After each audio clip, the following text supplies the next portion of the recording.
All right. Good evening, everyone. Hello, everyone. This is Mr. Albert Benahan. Hey. Here you go, Sam. Why, Sam? Why you do this? I thought you just wanted to talk. All right, we're good. All right. Good evening, everyone. My name is Mr. Albert Benahan.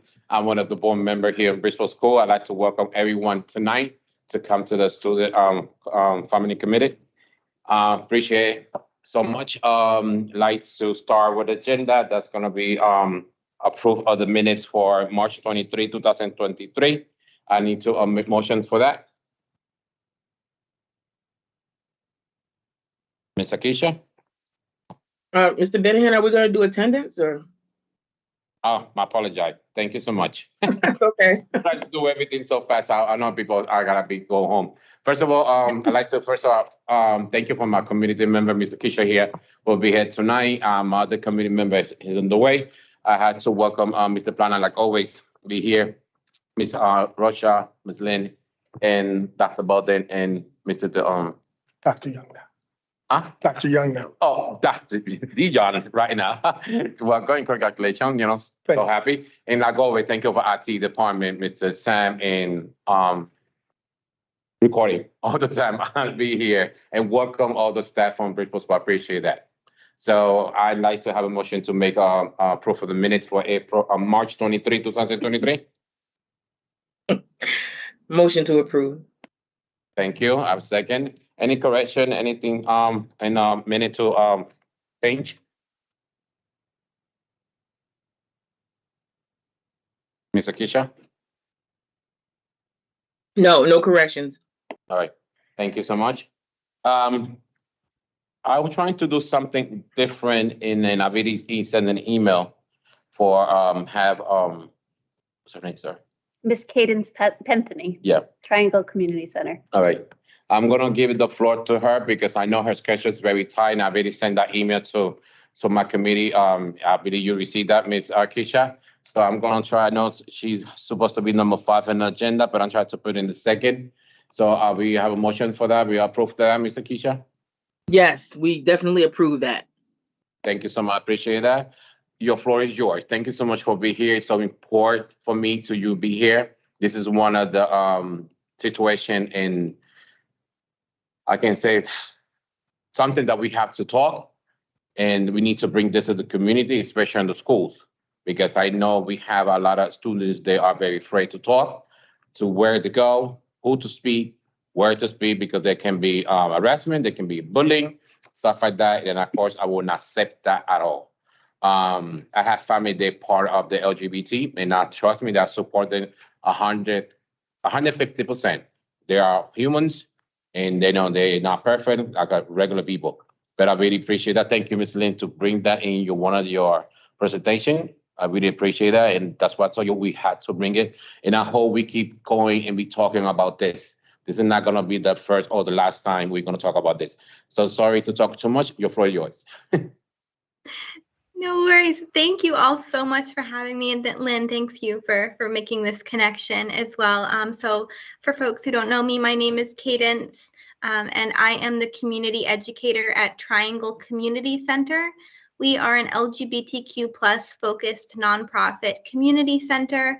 We're based physically in Norwalk, but we do work all over Fairfield County, and we do lots and lots of things. Again, I'm in charge of our educational work, so I travel all around and provide opportunities for folks to learn about what it means to be LGBTQ+ and how we can create safe and inclusive and affirming spaces. We also do, all sorts of programs and events for young people, for families, for adults, for anyone and everyone. And then we also do offer counseling services and case management services as well. All of those things, again, are for young people, are for adults, and they're all free. It's incredibly important that folks are aware that we're a resource here in this community. So today in particular, I wanted to talk about the fact that around the end of 2021, we received a grant, an ARP grant specifically for Bridgeport in order to be able to provide educational opportunities to Bridgeport youth as well as anyone who supports and works with Bridgeport youth. That includes school faculty and staff. That includes anyone working in any sort of youth serving organization or agency, as well as our families and parents and caregivers.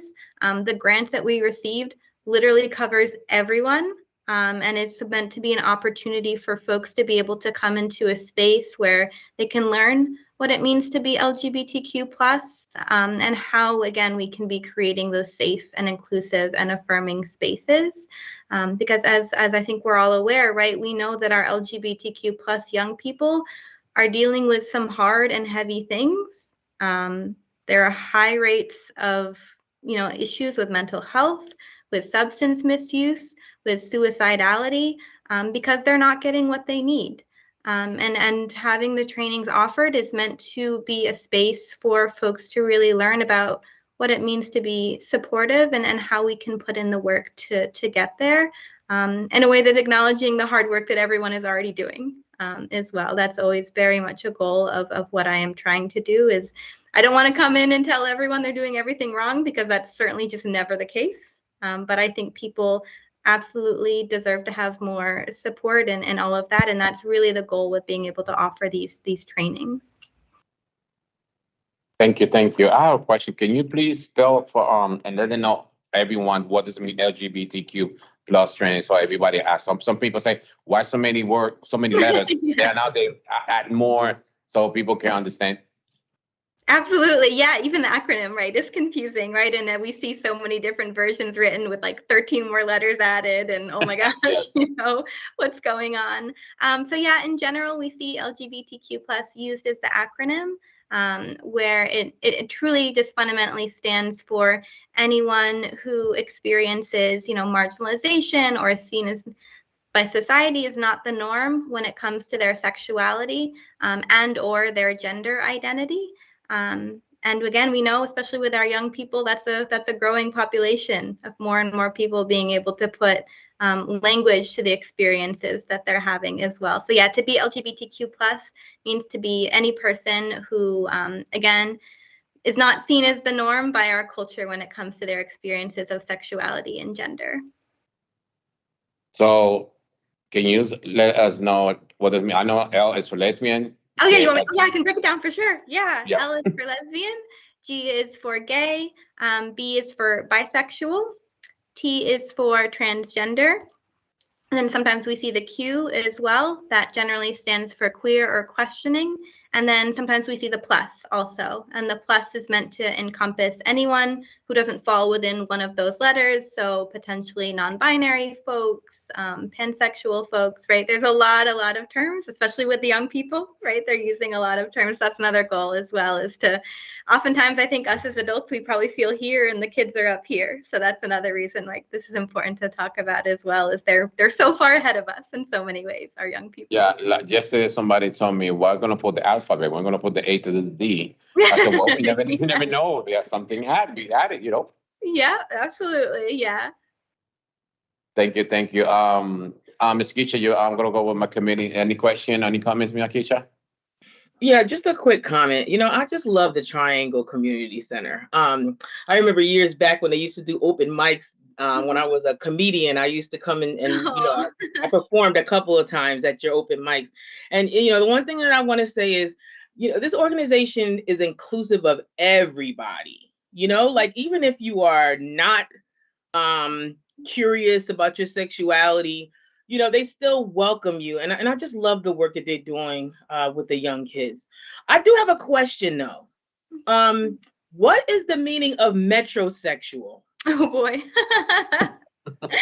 That's a good one. That was one we were hearing a lot. I find when I was a little bit younger, in like the mid 2000s and early 2000s, like that was a popular one. It kind of means someone, often it was referring to a man, right? It would be a man who was kind of just very clean cut, cared about fashion and style, but wasn't necessarily gay or, gender nonconforming. That one, I hear that one less often, but it generally was a man referred to as a man who was like just felt very clean cut and cared about like fashion and clothes and hygiene, but wasn't necessarily gay. But for a while, people felt like they had to have a term for that, I think, and now we're much more accepting of like people don't have to, do or care about. That's awesome. Thank you. That's the only comment that I had, Mr. Benahan. Thanks. Thank you. I'm gonna go with myself. Mr. Planner, you have any comments, questions? Ms. Lynn? The only thing that I'll add is I've had an opportunity to work with Cadence over the last year. I've seen her present to staff at BASIC. She presented to our security guards here in Bridgeport and also school counselors. And as you can probably tell just from this brief presentation, Cadence has a very nice way of sharing material, and she really creates an open space for conversation. So I really promote her at the schools for parents, students, and staff. Thank you. Ms. Russia? No, I'll just echo what Lynn said. She did a training for our school counselors at the beginning of the school year, and it was requested by the counseling department to learn more. And the responses from the training, it was very informative. They felt that they learned a lot from her training. And so, again, I definitely endorse her work in Bridgeport Public Schools and appreciate her willingness to be always available to us and support our staff and students and families. Beautiful, beautiful. I love it. Dr. Dion? Well, I think this is a great topic because we have a large influx of homeless youth that are LGBTQ. So we need more of this kind of thing and more people speaking of Exactly, this. yeah. Dr. Belding? Yeah, wonderful work, and certainly work that the district supports across all our stakeholders. It's important that we raise the learning and understanding of the adults in our community, our employees. And so we're working with our leadership team in the next couple of weeks from more of a legal perspective, with a hope that in short order, we could move more towards some of this affective domain work and get people to better understand. So we're excited for the work that's underway there and how to partner with them further to advance our needs. Thank you. For the record, I want to let them know, everyone, we have our superintendent, Mr. Keisha Perrin. Thank you, Mr. Keisha, to be here with us tonight. Very appreciate it, like always. And do you have any comments, any question? You keep calling me Miss Keisha, so I think I need to go away. I'm sorry. I'm sorry. I apologize, Miss Perry. Let's put it this way, Miss Perry. I apologize for that. I'm just teasing you, Mr. Benahan. I'm just teasing you. No, I just want to say thank you for sharing that information. Just as Dr. Baldwin said earlier, the work around this is extremely important as we try to broaden the minds of the staff members who are not necessarily always accustomed to hearing these different things. And how do we build a culture around acceptance as a district is extremely important. So thank you for sharing. Thank you. I appreciate it. This is something that I like I said, thank you, Ms. Lynn, when you do your presentation last month, that I want to hope we can keep doing it with opening, of course, for the protocol and policy with the board members and Ms. Perrin, so we can keep going, open this conversation because we need it. Really, really, we need it. I, by myself, I had parents call me in the weekend, in the middle of the night, something's wrong. He's harassing, he's bullying, he don't feel good, he want to kill himself. It's a lot of things that I have to, sometimes, I can tell you 2 weeks ago, I jumped from my bed 2:30 in the morning because the parent told me that the dad threw him away the son because he found out he's gay. So the mom called me. I had to get up and stand up and everything, trying to find the son, I'll find it and everything, and I do it because I love it. I enjoy it. That's my job. Not because I'm a board member, I have to sit down and work about policy and protocol. It's about everything. For me, it's everything. For me, it's for help parents, especially a situation like that, break my heart, because I know sometimes parents, they don't open his mind. They don't understand, and then after the consequence, something bad happened, they say why and why. Sometimes I see movies, I don't know, I don't remember the name of the movie right now, when the mom, they don't accept his son was gay and he jumped from the bridge. I forgot his name. It's a great movie. And then after that, the mom, I understand what does mean LGBT, and it's a very nice movie. I forgot the name right now, but it's a great message. The parents had to open your mind. We're in 2023. We now the old fashioned, that you cannot say that word or think about it because you're gonna be the worst thing, and you'll be the worst thing in your life, But now in 2023, and we need to keep going and hold with the permission, like I said, with everyone to try to bring this information out with the school. So all the students we have, if they don't have the support with the family outside, at least they know Bridgeport School have support them. We have something where to go, who to call. I'm telling you, my number's gonna be 24/7. I don't care where they come from, what language, what color. They need me, I'll be there. That's what I'm here for. That's what I'm a elected official, not because I like to want to be a title. No, I don't care about the title. I care what my parents want and what my students need. So I want to open for all the staff from Bridgeport School. Do you have any comment, any question about the situation, this item by LGBT? Any staff? Nothing to Hi, say? yes, Marcy Julian Blackham. Do you have any literature that you could send us to the schools to start that way? Yeah, absolutely. I have lots of resource materials. Again, resource materials come with every single training, but I'm absolutely happy to share those things outside of the trainings as well. Absolutely, I can share some resources. And do you offer certain trainings in there, or that we? Yeah. So in general, what we start with is the training we call the LGBTQ plus 101. And generally that is really just all of the foundational things. It's defining terms and language, like, defining LGBTQ plus. It's really going into a dive of, what are we talking about? We're talking about gender and gender expression, and all of those different things. And so that's the foundational training, but we also can do further training. I do training specifically around mental health, specifically around like substance misuse and dealing with addiction. Again, there's slight differences even in the 101 training, right? Obviously, the one that I lead for young people looks a little bit different than the one I lead for professionals. I actually just today was at aquaculture and leading a training for the school health nurses. So that one included a little bit more medical information. So I never want to come in and throw information at people. I always want to come in and provide what is actually helpful and applicable to their work. So the foundational training, stays a little bit the same, but there is always possibility to do deeper dives and more training after that foundational one as well. Thank you. Good. Yeah, Thank just you. resend that link to Ms. Lynn, and Ms. Lynn will forward to everyone the link. I would appreciate that. Will do. That's all your report? Erica from Cesar Batalla School. Does the literature come in Spanish?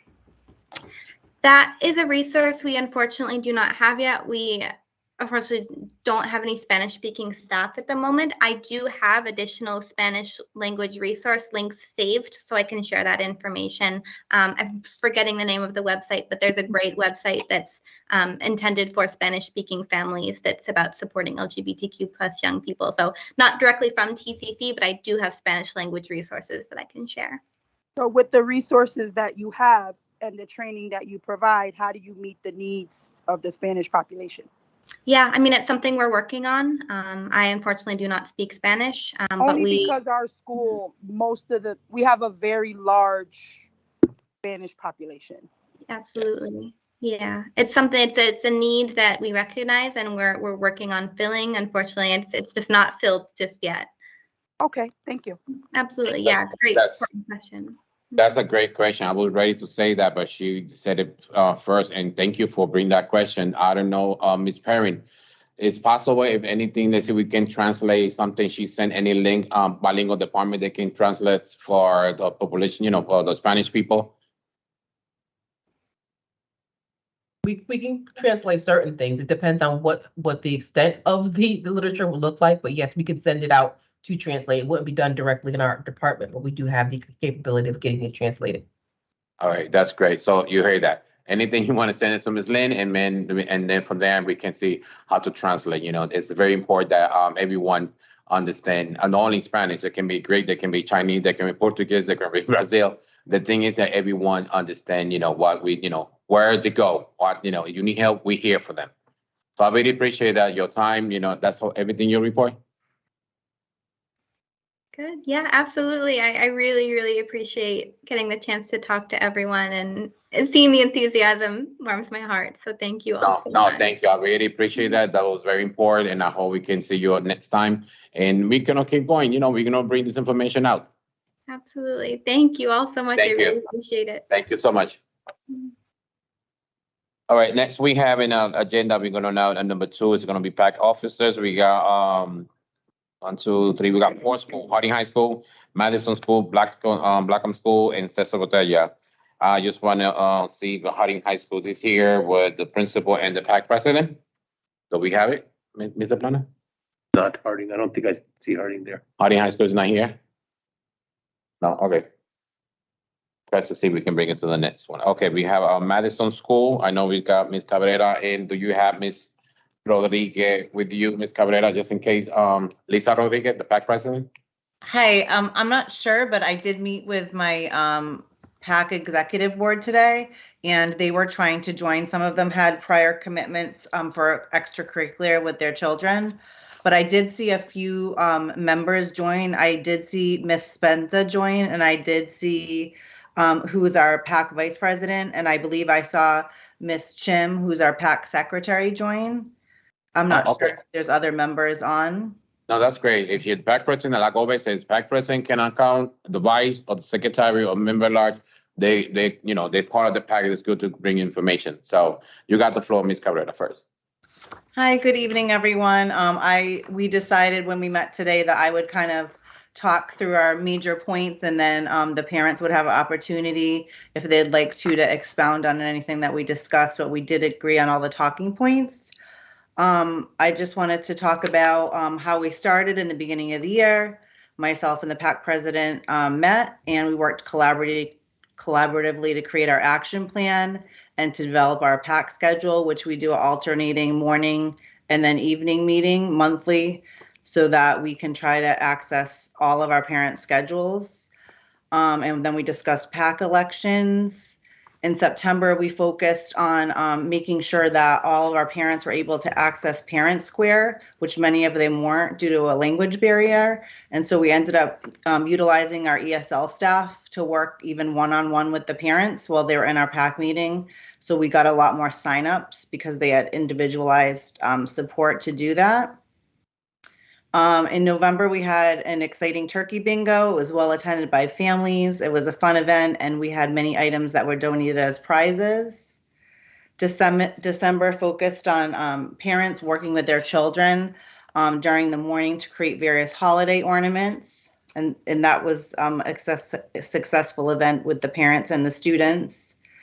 We had a great presentation in January from Lynn Stevens, who presented on SEL for the district and school.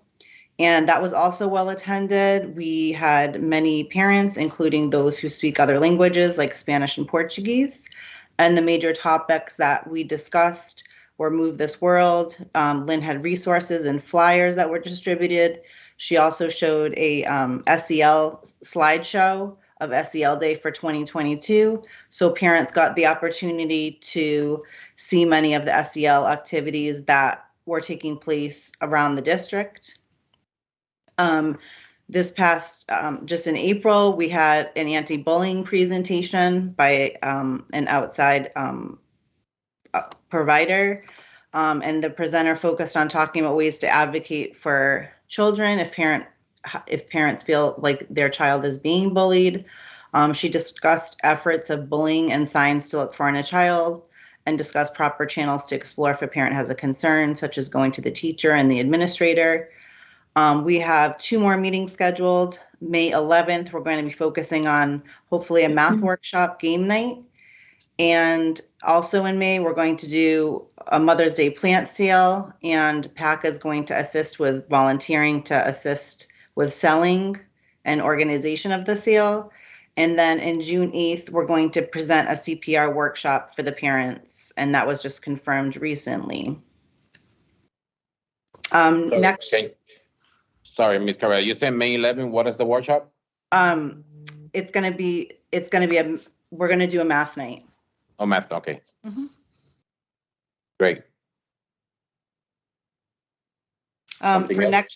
For for next year, we're going to work on making sure our notices go out in multiple formats and with plenty of advance notice.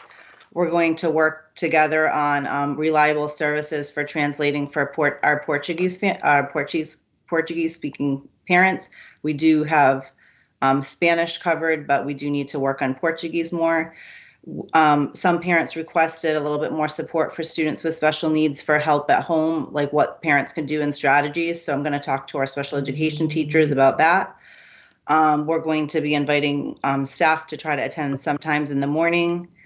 And we always have the goal of including more parents and families. We want to offer a better understanding of community resources that parents do have access to.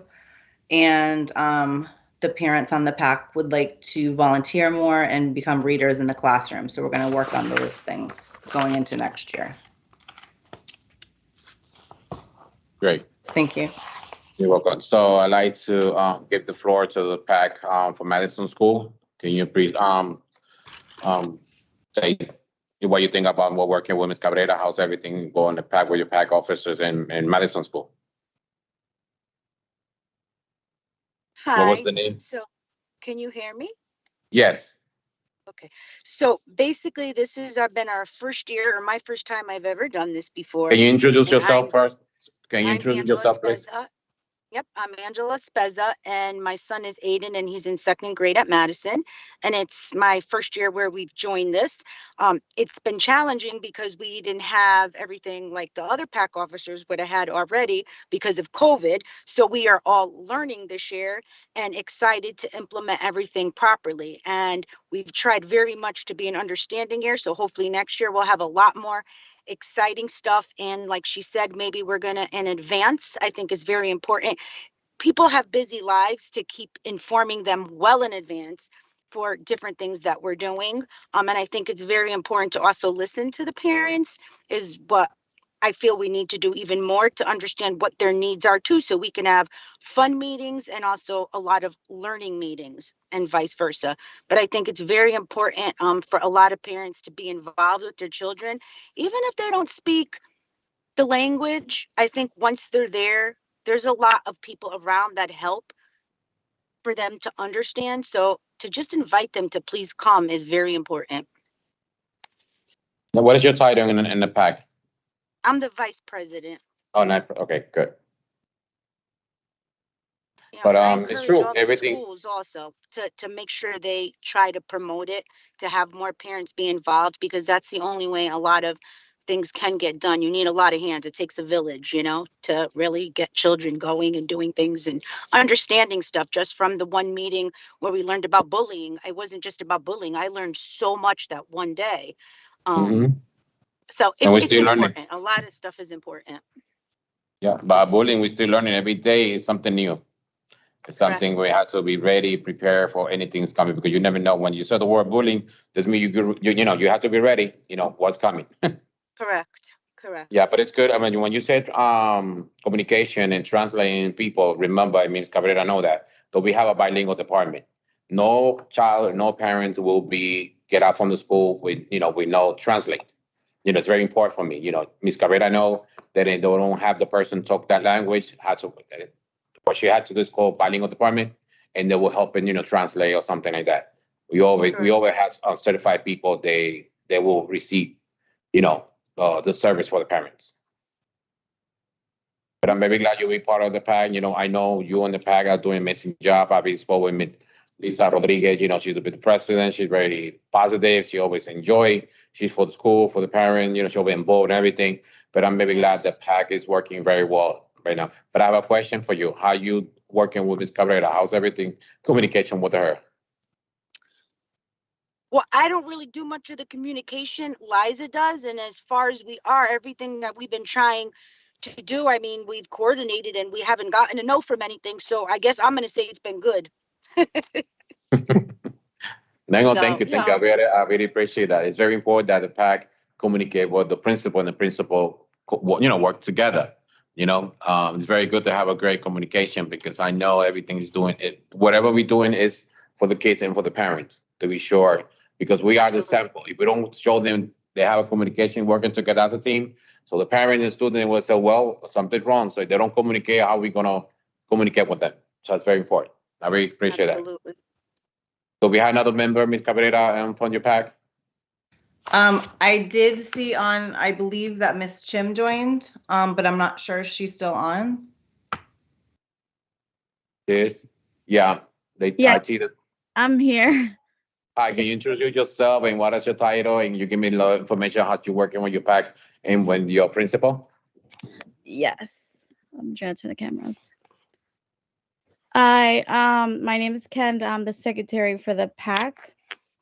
It's been an honor since this is my first time being the secretary. At first I didn't know what PAC was about.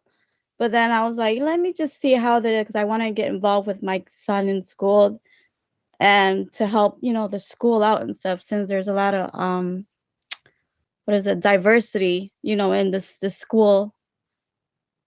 So I was like, let me just try to do this and see, since, I like to see how the kids are doing and getting involved as a parent and see, how the kids are doing and stuff. So I did get involved with the PAC at Madison, and so far I love it.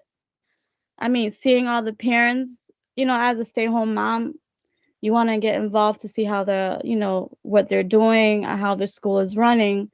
I never know how the Bridgeport school system runs and stuff like that. Since I got involved, I had many resources. I had different person like talking about anti-bullying stuff that I didn't know, or where to go if there was a child in need of bully. And then I met with Benningham back then, and he also had like really good resources with all the kids and stuff. So that was new. And working with the PAC president, Liza, Angela, the PAC officer, I met new people. So it's a good turnout. That's good. Great. I'm very happy you enjoy. Of course, it's the first time. This is not something that you need to get nervous or nothing like that. You have 1,000 questions. I will answer you 1,050 questions, because that's me. That's what we're here for, and that's what we're here for, to help. Anything you want to know is Liza Kenao, or your principal, Ms. Cabrera. I'm always going to be here. It's something, don't be afraid to ask questions. And, we got a policy, and I'm very glad you'll be part of the PAC of Madison School. That's what we have. And, thank you. I really appreciate that. And how you feel working with Ms. Cabrera? Yeah, it's been a good turnout so far. If Liza needed something, Liza would email her and she'll get like answers and stuff. I don't really communicate with the principal. Liza does all the talking and stuff. So whenever Liza asks for a meeting, we'll go and join her. Communication a lot. So whatever she asks, I try to respond quickly. And I know that she relays the information, and that I believe the PAC officers even coming up to each meeting to make sure that they have what they need, or if they have any questions prior to the meeting. Liza is always emailing me to just confirm things. So that's good. Yeah. No, it's true. I know Liza communicate with you, but you have to understand, the vice president, secretary, you have any question or any concerns, you can email Ms. Cabrera, not only Liza, just for you're a PAC officer, you're very free to ask questions too. Okay.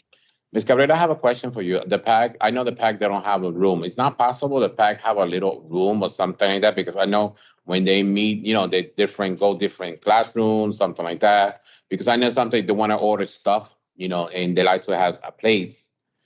I believe years back when your homeschool coordinator, I forgot her name, amazing person. I believe she's a paraprofessional now. She have a small room. Yeah, I don't know if you know. We don't have a separate room because everything's being utilized. But anytime that they need a space, I always find them an empty office or a space that they can meet. So they do have room whenever they need it. They're more than welcome. I facilitate that to find them space to meet. But they don't have a room that, let's say, they're going to order stuff, papers, whatever they order, they don't have nothing to do with it. They can have it and put it. We can store it. We store it for them. We store it in a secure area so that they can have access to it. And Liza sometimes takes what she needs from that. But yeah, we Okay. don't just did. let, like.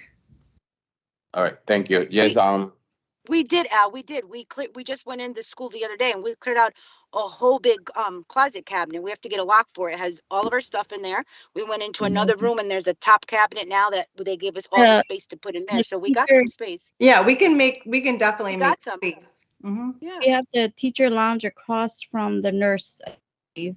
Yep. Yes. That Yes. one. Yep. Yep. You got it. Yep. yeah, that's great. Thank you. Do you have something else to say, Madison School? No.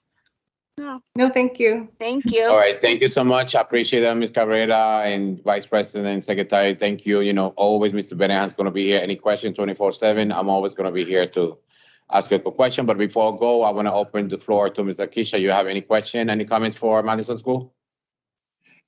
Just one comment. I just want to say thank you so much for, your help and your volunteerism and just being involved with your children's school. One thing that I wanted to say very quickly is that when I'm working with parents who have a second language and they're not very, they can't read well in English, I'll say to them, when you're reading to your kids, just look at the pictures and talk to your kids about what's happening in the pictures. And we all know the who, what, where, and why questions. Those are the ones that jog more than a yes or no response. So just open-ended questions and, talking to them about what's happening in the pictures and then asking them questions about what's happening in the pictures. Otherwise, you guys nailed it. I love it. Thank you. Thank you. That's great. Ms. Cabrera, I don't know if it's possible. Can you try work with your PAC and try to do a survey and send it out to the parents? We'd like to hear how the parents feel, what PAC or what parent would like to, see in the school or workshop. It would be nice if if you can do that.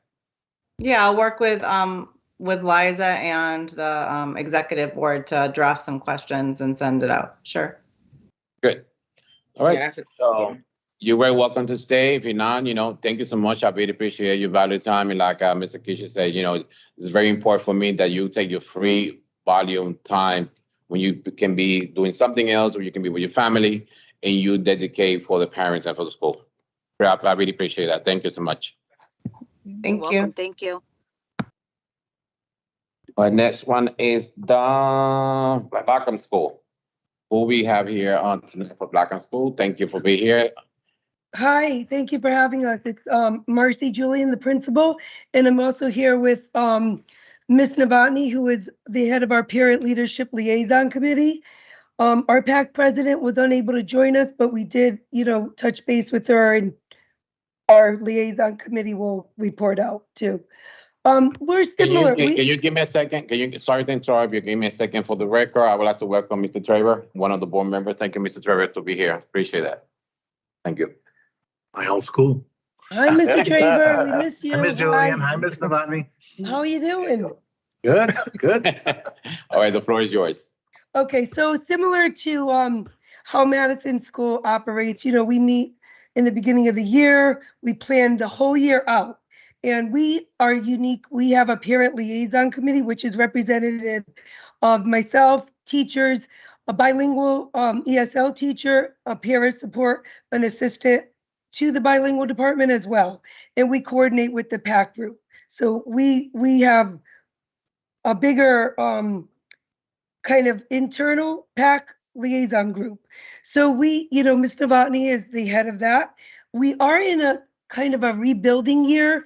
We lost our secretary to a magnet school. So she left us about a month ago. Her daughter is over there now.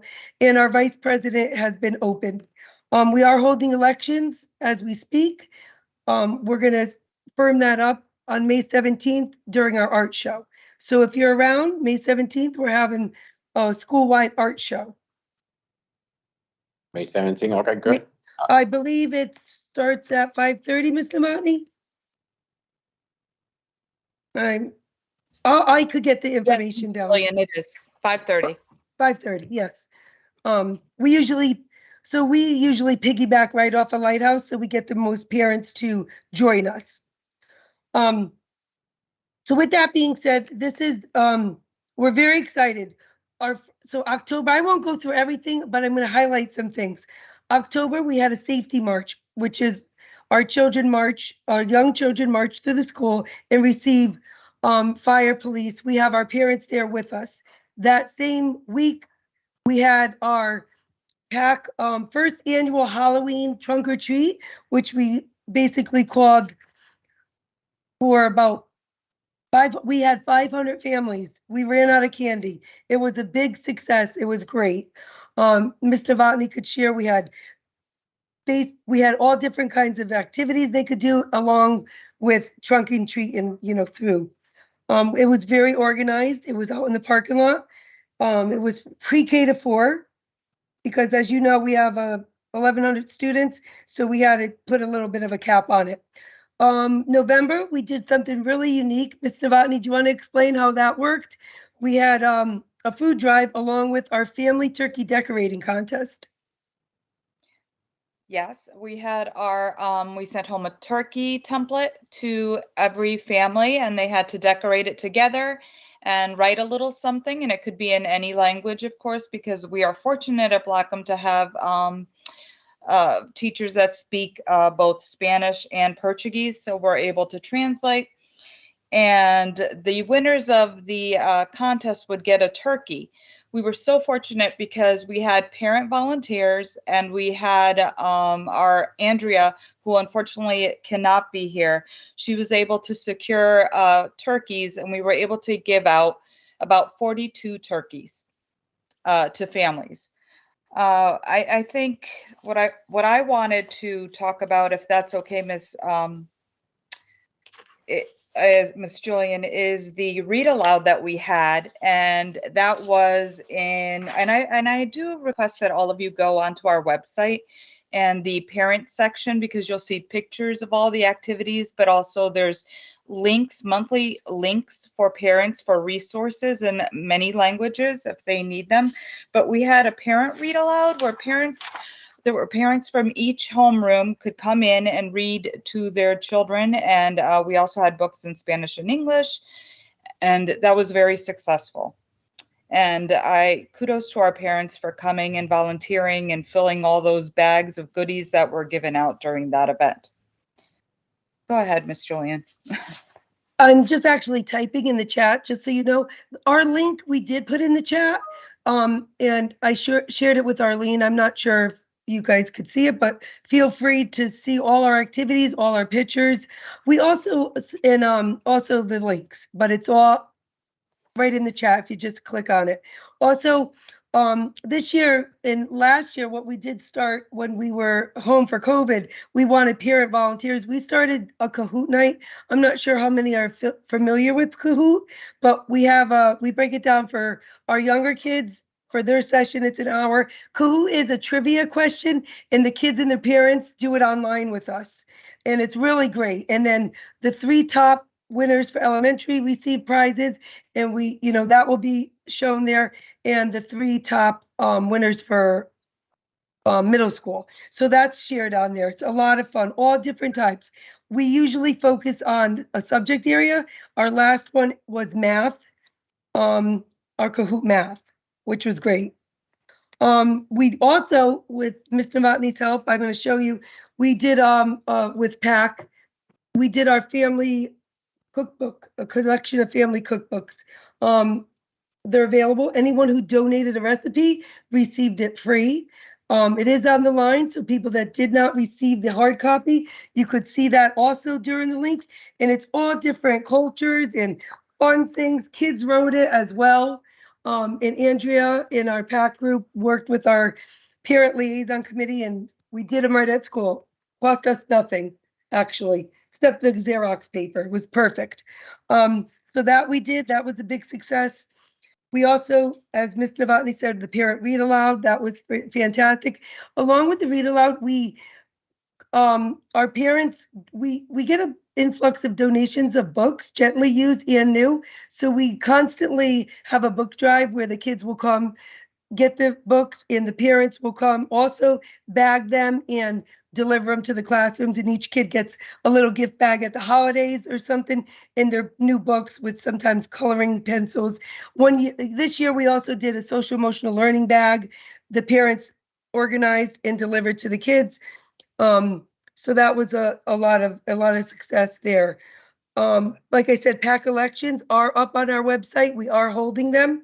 We hope to, parents square it out and have the elections some sort of way on March 17th at our art show. We pushed it back a little because a few of our members had situations where they couldn't, they had COVID, and, unfortunately we had to, push things back. But we're very excited to have a new PAC going forward for this school year, the 23-24, all secure and set. So we have that in place with Andrea as our PAC president. So like I said, the art show will be also, we'll have refreshments the 17th, and we'll have activities for the kids to do with their parents after they visit all their students' artworks that will be represented through the floors. We do have 3 art teachers that are arranging this, working with our parent leadership liaison and our PAC group. I think that's kind of it right now. I'm a little laryngitis feeling. And we also have at the end of the year another Kahoot game, and the classrooms with the parents volunteering, the parent group will volunteer, but they're going to actually do that during the day so the kids could all participate. And then we're going to have a parent night, parents come in the next day and volunteer and give ice cream to the winners. So we have that going on. We try to, like I think Miss Cabrera said, we try to, work it so parents that can't get to us are engaged different ways. I'm a parent as well, and I always feel guilty. I can't volunteer myself at my son's school, but I'm definitely engaged parent. Whatever I could do from this seat, I could, do whatever. I could do things at home, build things, make copies, whatever I could do. So we try to introduce that to our own parents, because a lot of our parents can't get there. And we don't want them to miss out or feel that they're not doing their part because they can't come into the building. So we do a lot of enrichment and, engagements through the social, through the platform we use here. Ms. Novotny, did I miss anything? Oh, also about our parent square, if you want to talk about that, how we utilize that with the parent group. I'd also like to say that this year we did also open up a parent room. In the parent room, we have a section that has different pamphlets about different things that parents might be interested in. There's a computer, there's a printer, a small table for our president to hold meetings at if she'd like. It's off the library, so it's convenient, and it's also near the office. We have that.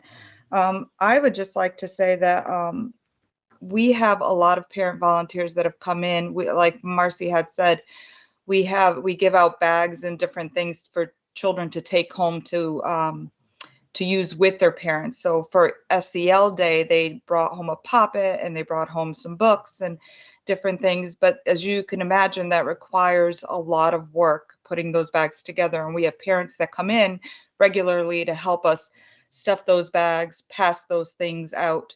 And without that, it would just be impossible. We also have grandparents that come in the morning and help with the parking situation. Anybody that's been at Blackham knows what that's like in the morning. And they're out there helping out. And I've been at the school 27 years, and I could tell you, without the parent volunteers, I just don't know how we would do it.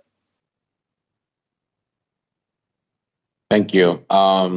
Thank you so much. For the record, I said that one of the committee members, Mr. Joe Sutcliffe, enjoyed with us. Thank you for being here tonight, Mr. Joe. I have a question. All the report you give it to me, Ms. Marcy, and it's great, and I like it. But it looked like I just want to hear more what kind of workshops you are doing, your PAC. Right now, you don't have nobody from the PAC right now in the school, from your school, PAC president, vice, and secretary. They are online right now? Like I stated, our they left our school. The secretary went to High Horizons Magnet School, so her daughter left, so she stepped down from that secretary position about a month ago, and Yeah. vice president is open right now, and Andrea could not be here. Okay, thank you, Andrea. but, I just want to hear more, what kind of workshops are doing for parents? Because everything you were telling me are here, and it's like for the student, amazing, love it. But what kind of workshops are doing for parents? You know, what your PAC are doing, with the parents? Okay, so what we've done, do you want me to answer? Sure. Oh, okay.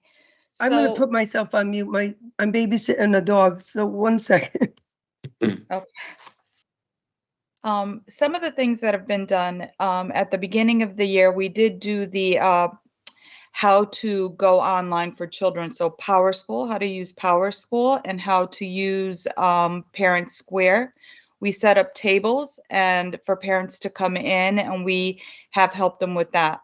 We've also set up times during the morning and so from 8:30 to 9, and then from I think it's 2:30 to 3, where parents could come in, and we have volunteers and members that help them register, go to Southwest and help them register there, help with anything they might need. So we did a lot with the technology, because that's where we were really having a lot of trouble with our parents. They didn't go onto Parent Square, they didn't know how to use Power School, and so we've been doing that.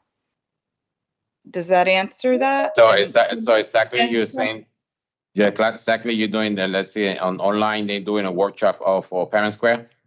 on how to do it, on how to go on it, because it's very difficult for our parents, especially if they don't speak we have about over 400 ESL students at Blackham this year, and which is a huge number.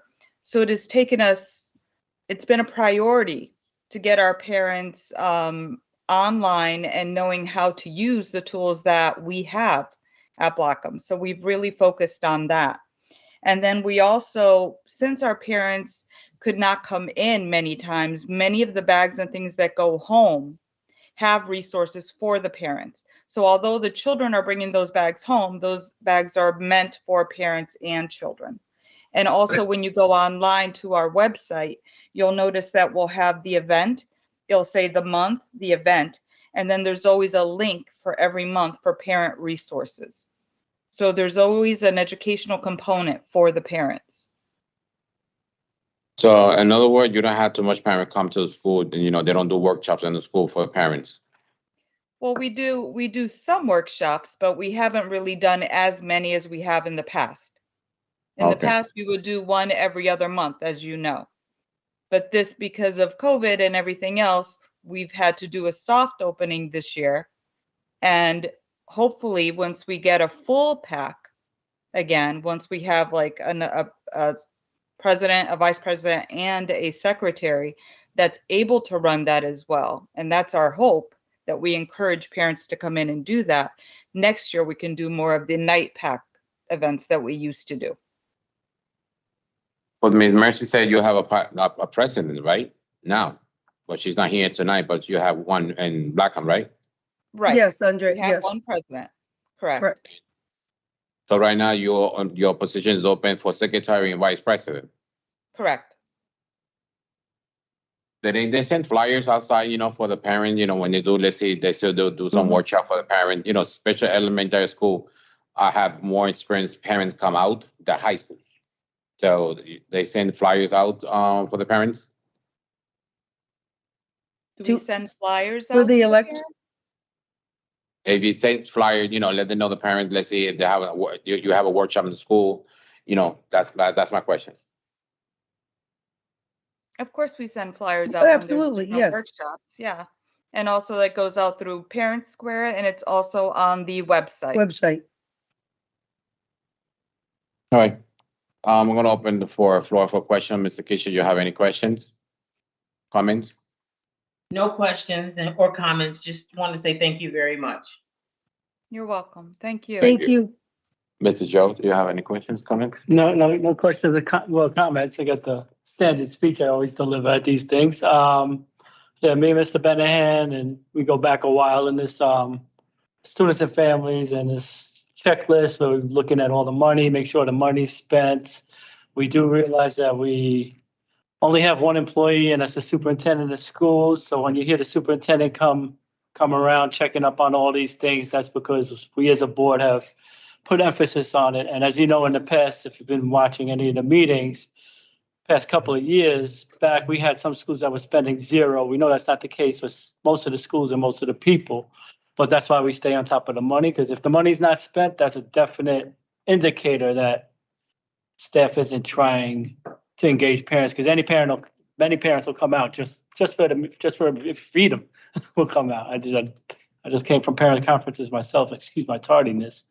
But yeah, so it's basically us trying to engage parents, because we should see parents as partners with administrations, because as you mentioned, I heard you mention they help with the parking situation and all that, and that makes your life easier. If principals and parents would work together and not see each other. In some schools, it may be seen as an adversarial extra set of eyes on the principals, but that shouldn't be the case. It should be a true partnership where you can utilize your parents to ease the burden on staff to doing all these extra stuff. And a true partnership is the aim and goal, because as we all know, that an engaged parent has a successful student, has a more successful student. So that's the end of the speech. Did we go through both of them yet? Is that all? Okay. Yeah, Thank you. Mr. Trevor, you have any comments, questions for your? I have an observation, which is having been involved with these teachers and administrators and the parents at Blackham for 23 years. Ms. Novotny herself was a parent and an educator and bilingual, and has been helping out for decades, keeping everything running smoothly. So I really do admire and appreciate the work they do there. And I know that it must be a real challenge. I was just beginning to grasp today, looking at the minutes of your previous meeting, the challenge that you've been dealing with as you try and resurrect the ongoing PAC after the COVID. And I just hadn't thought about it until I read today's minutes and listened to Ms. Cabrera and Ms. Julian and Ms. Novotny talk about that. So great job. Keep it up.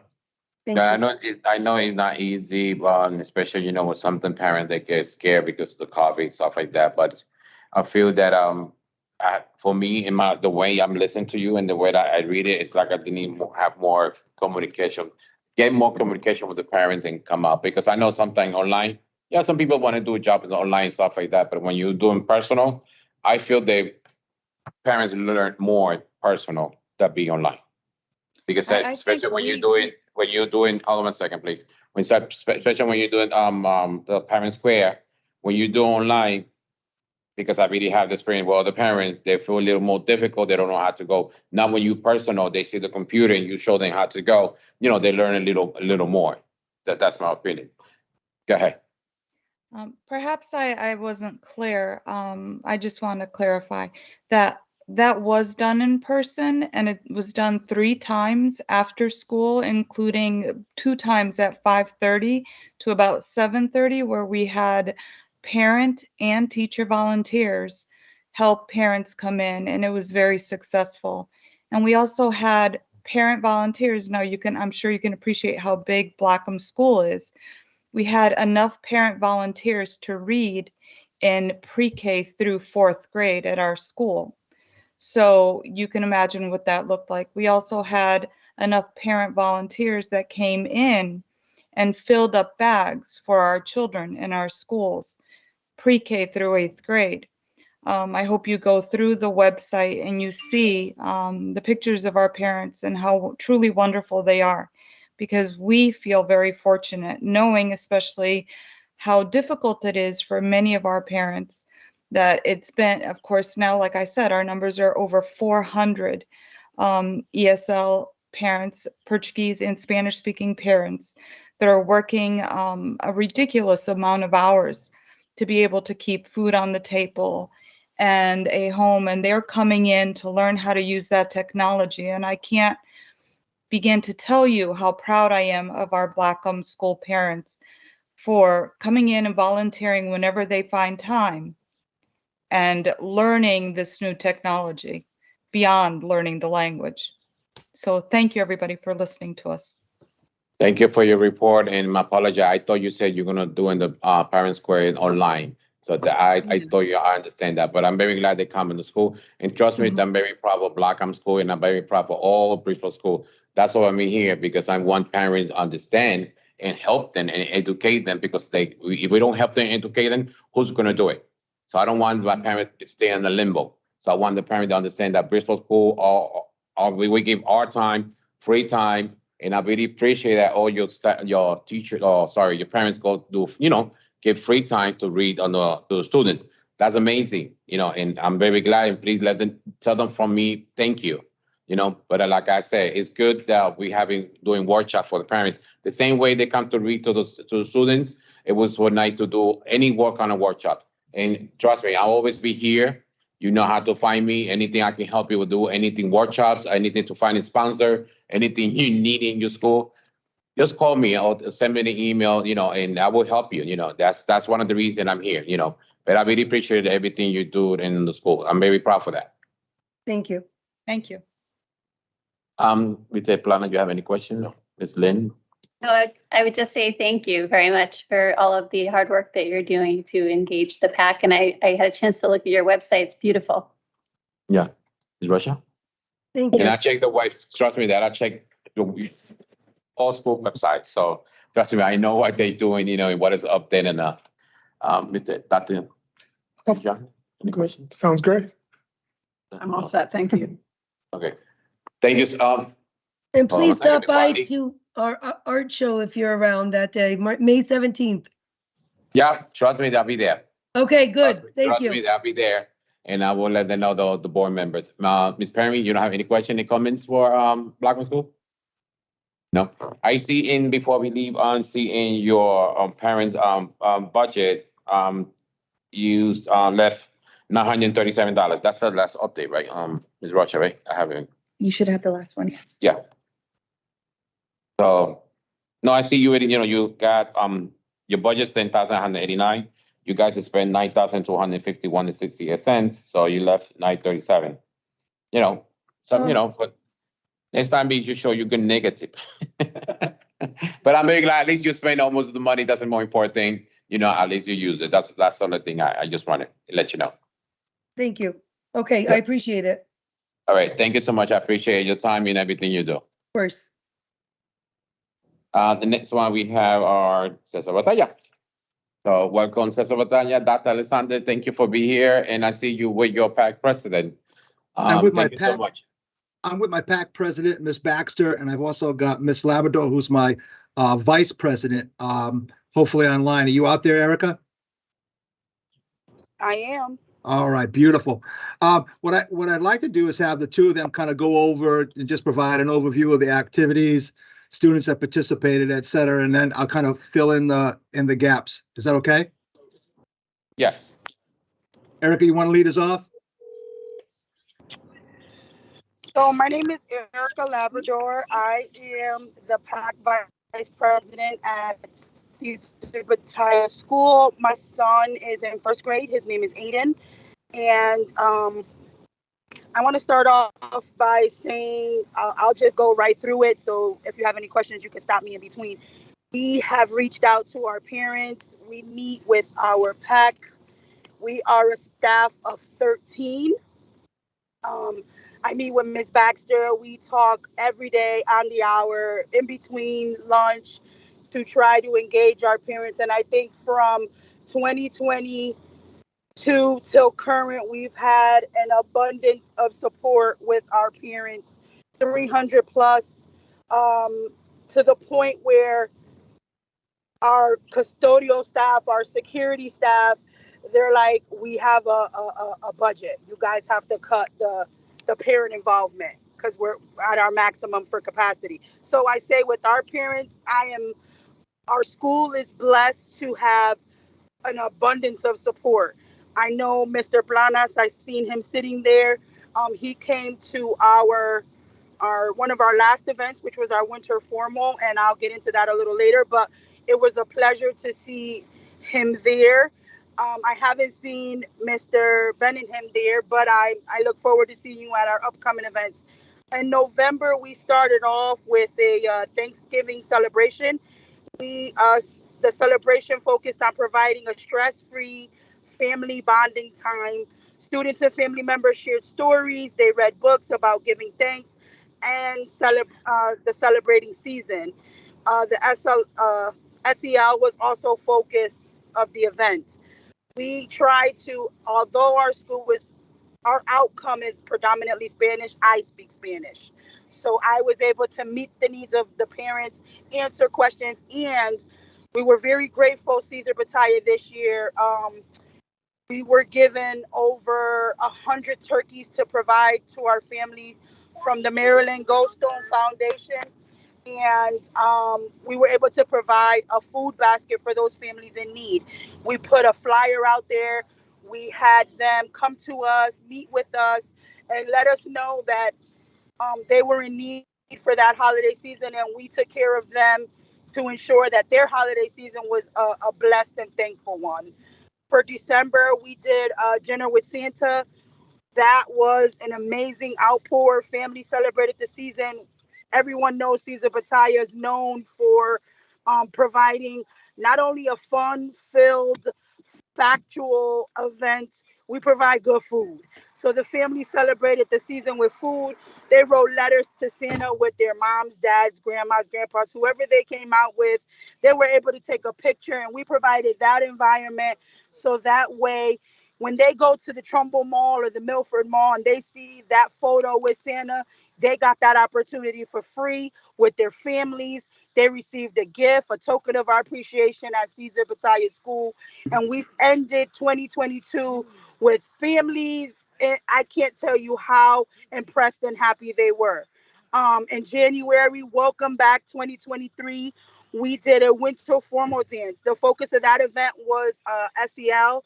And we met the needs of the students and families. Before we opened that dance, we did an informational session, and it was geared for our BYC students, grades 5 through 8. And we had like an icebreaker. And with that icebreaker, I can't tell you how many questions came from parents from shelter to their kids wanting to know more about college to, I mean, the information was in abundance. And I thank the moms and dads that came out that night who had questions in regards to like Alliance and Bridge Life. And we were able to provide that information to them.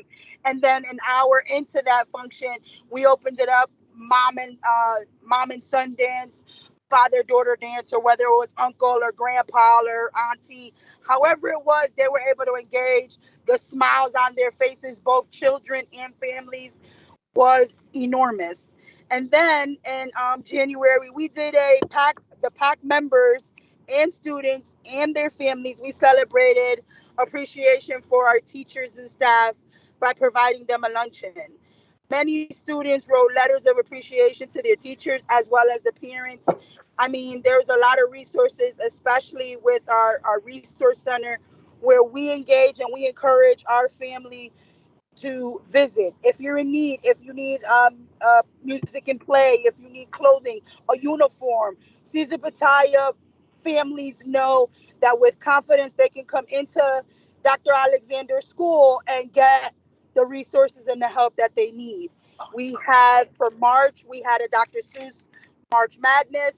It was a STEM night for pre-kindergarten through 5th grade. And we geared it on all the places you go with words galore. It was from 5:30 to 6. That was about 300 children and family members came out to that event. And the objective of that was for students of all ages will engage in fun, hands-on, minds-on learning, reading fundamentals. We explored through a variety of science, technology, engineering, art, and mathematics, from the Horton Eggs drop to a tongue twister challenge. They didn't miss it. The outpour was enormous. And for the end of our school year, June 1st, which we invite all of the board members, Cesar Batalla School is presenting their multicultural fair. And that is a pre-kindergarten through 8th grade event. We're going to bring all the cultures together, students and families. We're going to provide a display to honor and highlight one's culture, but providing and sharing customs, brief stories, fun facts, clothing, costumes, food, and just to talk about everyone's heritage and come together and have what we call a Caesar Pattaya Barracuda Day. It's just average at our school. Excellent job, Erica. And you say you're the vice president? I am the vice president. I thought you was the principal. Miss Baxter and I are quiet. We don't have much to say. Wow. Very proud. Well, everybody, if you don't know, Mr. Benji Labrador, he was one of security for so many years. That's his daughter. That's why she's coming from amazing leader, Ms. Labrador. Very proud, very good report. Amazing. Very true. I mean, I personally, with the permission of Dr. Alexander and Ms. Baxter, I personally like to stick my neck out. If anyone knows, I've been a part of the Maryland Goldstone Foundation for almost 17 years, where giving back is natural. So my son is a part of the school now, and giving back is still natural. There's a lot of families out there that are in need, whether it be energy assistance, whether it be a housing assistance, whether it be the food bank, the Connecticut Food Bank, and are ashamed to even ask for help. Not at Caesar Pattaya. We've made it welcoming. We've made it opening and inviting so that those families, especially the inner city families, the non-English speaking families who don't have the resources, get the resources they need here at our school. Very true. Great. Very fortunate to have her on our team. So, Ms. President, I just want to hear from you now. Yes, I'm Tamika. I've been a president for several years. I've been doing this. I was working with Maria Toro before she left the school. Her kids got into a different school, so I was always here. And, you know, it's been a pleasure working with Dr. A as well as Erica. You know, we try to meet the needs of the parent and the child here. We want them to all come together in unity and be as one family so that they're all familiar with each other, so that they're not out here getting bullied, as one person was saying, and they're basically, you know, together. And we work with the FRC as well as the Lighthouse so that everybody is on the same page. That's great. I see your budget. You guys spend the budget very good. You left 78 cents. Why you left 78 cents? We were thinking about your comment about, you know, schools not spending money. Right, you said spend the money, right? I'm sure we are the leaders in expenditure. No, that's good. I'm very proud. You know, you have a big school. Things that we need for our future events also. So like our pack room is filled with things that we actually need. Yeah. To move forward. That's good. I'm very proud. Trust me, that you guys make my day. I am gonna interject. I need you to provide us with resources for our. You said you were there to help, so I'm gonna take you up on that offer. I mean, I have my own resources, but I'm gonna take you up on your offer, and we're gonna need some resources for our multicultural event. So I'll be sending you a private email of the things I'm gonna need, and hope that you will help me get there. Trust me, that's what I'm here for. That's what I'm here for, and I will help you 100%. Thank you so much. I appreciate that. And you say it's gonna be what is the date? June 1st? June 1st. June 1st. What time? 5:30 to 6:30, or 5 to 6:30. 5 to 6:30. 5 to 6:30. Okay. I'll be there, and I will help you. Send me an email. Anything you need, I will help you, support you. So, Dr. Alexander, I want to hear from you how you work with your PAC. How's the PAC work with you too? So before you start, I want to hear from the president and the vice president how you feel working with Dr. Alexander. I've been working with Dr. Alexander even before Caesar Pattaya because he was actually my daughter's principal when he was in a different alternative school. So I was already familiar with him, and we already had a rapport. So. We go back 9 years. Right, we Miss go. B and I go back 9 years. Yeah. That's great. And Ms. Labrador? I enjoy working with the staff as a whole. I mean, I enjoy extremely working with Dr. Alexander. He's inviting. He engages in my conversation. I drive him crazy. I'm not gonna lie. I drive him absolutely crazy. Yeah, I But heard that. I heard that. I can honestly say I haven't gotten a no. He knows I'm a stickler, and we go tip for tat, but he's amazing, and I wouldn't trade that for anything in the world. He's great. Thank you. Thank you, Erica. That was really nice. So you got the floor now, Dr. Lesande. You are only as good, a leader is only as good as the people that they get to surround themselves with. And I am really lucky that these two ladies who have families and full-time jobs can carve out time to prioritize and make things happen for the kids. I don't know, I can't find the right words to say how appreciative I am. Some of these events, I mean, when Erica said there were 300 kids at the Dr. Seuss, there were about 375. Mr. Plantis was there. I was amazed. 375 kids and their parents came out for that event and those activities. I see it. Yep. We're a big school, so obviously we have more numbers to serve, but hundreds and hundreds of kids and their families have gotten to participate in celebrations that they will remember for a lifetime, and it's because of the leadership that these two ladies have provided. So I'm lucky to have them. That's good. I really see that with Dr. Sue, and trust me, that in not only your school, any school I see a lot of kids, a lot of parents, I go emotional because that's what I want. I want parents to understand that Bridgeport School is not only here to educate your child.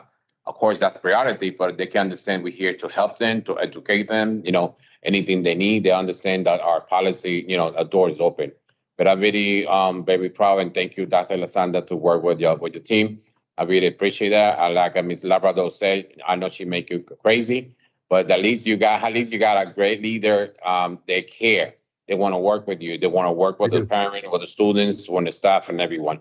Do you have the full pack? Mr. Mika, you have president and vice president, you have secretary and member large? Yes. Yes. They're all there. They're right here.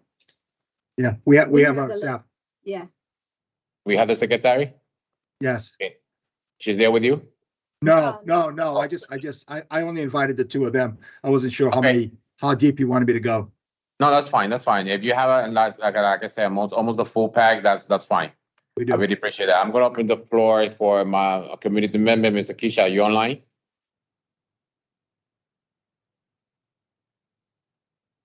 I don't think so. She's not, right, Sam? No, okay. I'm going to send it. Pass it to Mr. Joe Sutter. Do you have any? No question in the comments. Y'all heard this speech before? You heard the speech before, right? Yes, we heard the last speech. Yes, sir. Thank you. Yeah, so he just telling you the same thing. Yeah, thank you for the parents for always doing what y'all do. We can't do this without y'all. Y'all sound like y'all working in cooperation, so great job, and please keep it up. Thank you. Onward and upward. Yeah. Thank you. Thank you. Thank you, Mr. Traeger. Yeah, I would just echo what's been said. Y'all are doing a great job. Cesar Batalla has a great history and tradition, and sounds like you're keeping it up just fine. Thank you. Thank you, Mr. Blana. Of course, you have to say. Yeah, that's cool. I just want to, tell you how proud I was. I've attended several of the events that they had this year. The last event had an amazing turnout, and I can't. Yeah, so I took a lot of pictures, and beautiful. It was truly incredible to see a whole sense of community coming back into an amazing school and neighborhood. As you know, I'm very close to this neighborhood too, because my mom lives right around the corner from the school. Yeah, and I live 1 block away. Yeah, so this is one of my dearest places in the world, and I want to compliment all the parents for keeping the tradition alive. We had a true sense of multiculturalism in the school, where you had people coming together, a lot of teachers in that event, and several of the events. So kudos to the team. Great. Thank you. Thank you, Mr. Brana. Ms. Lynn, you have anything to say? No, just thank you. It's very inspiring to hear all the wonderful activities going on. So thank you. Ms. Rocha? Yeah, thank you. Thanks, guys. Dr. Young? I run the Family Resource Center, so I'm just happy that the PAC is working cohesively with the Family Resource Center. That's great. Primary Resource Center is amazing. I really take some workshop with them, and it's phenomenal. I'm If telling you have you. any problems. No. I know you're not well, call you.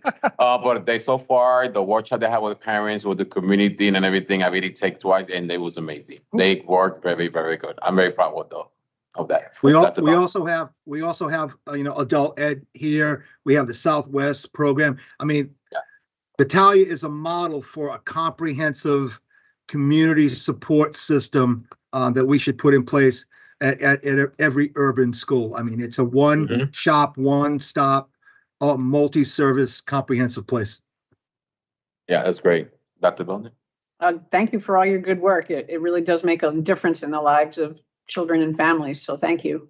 Thanks, Doctor.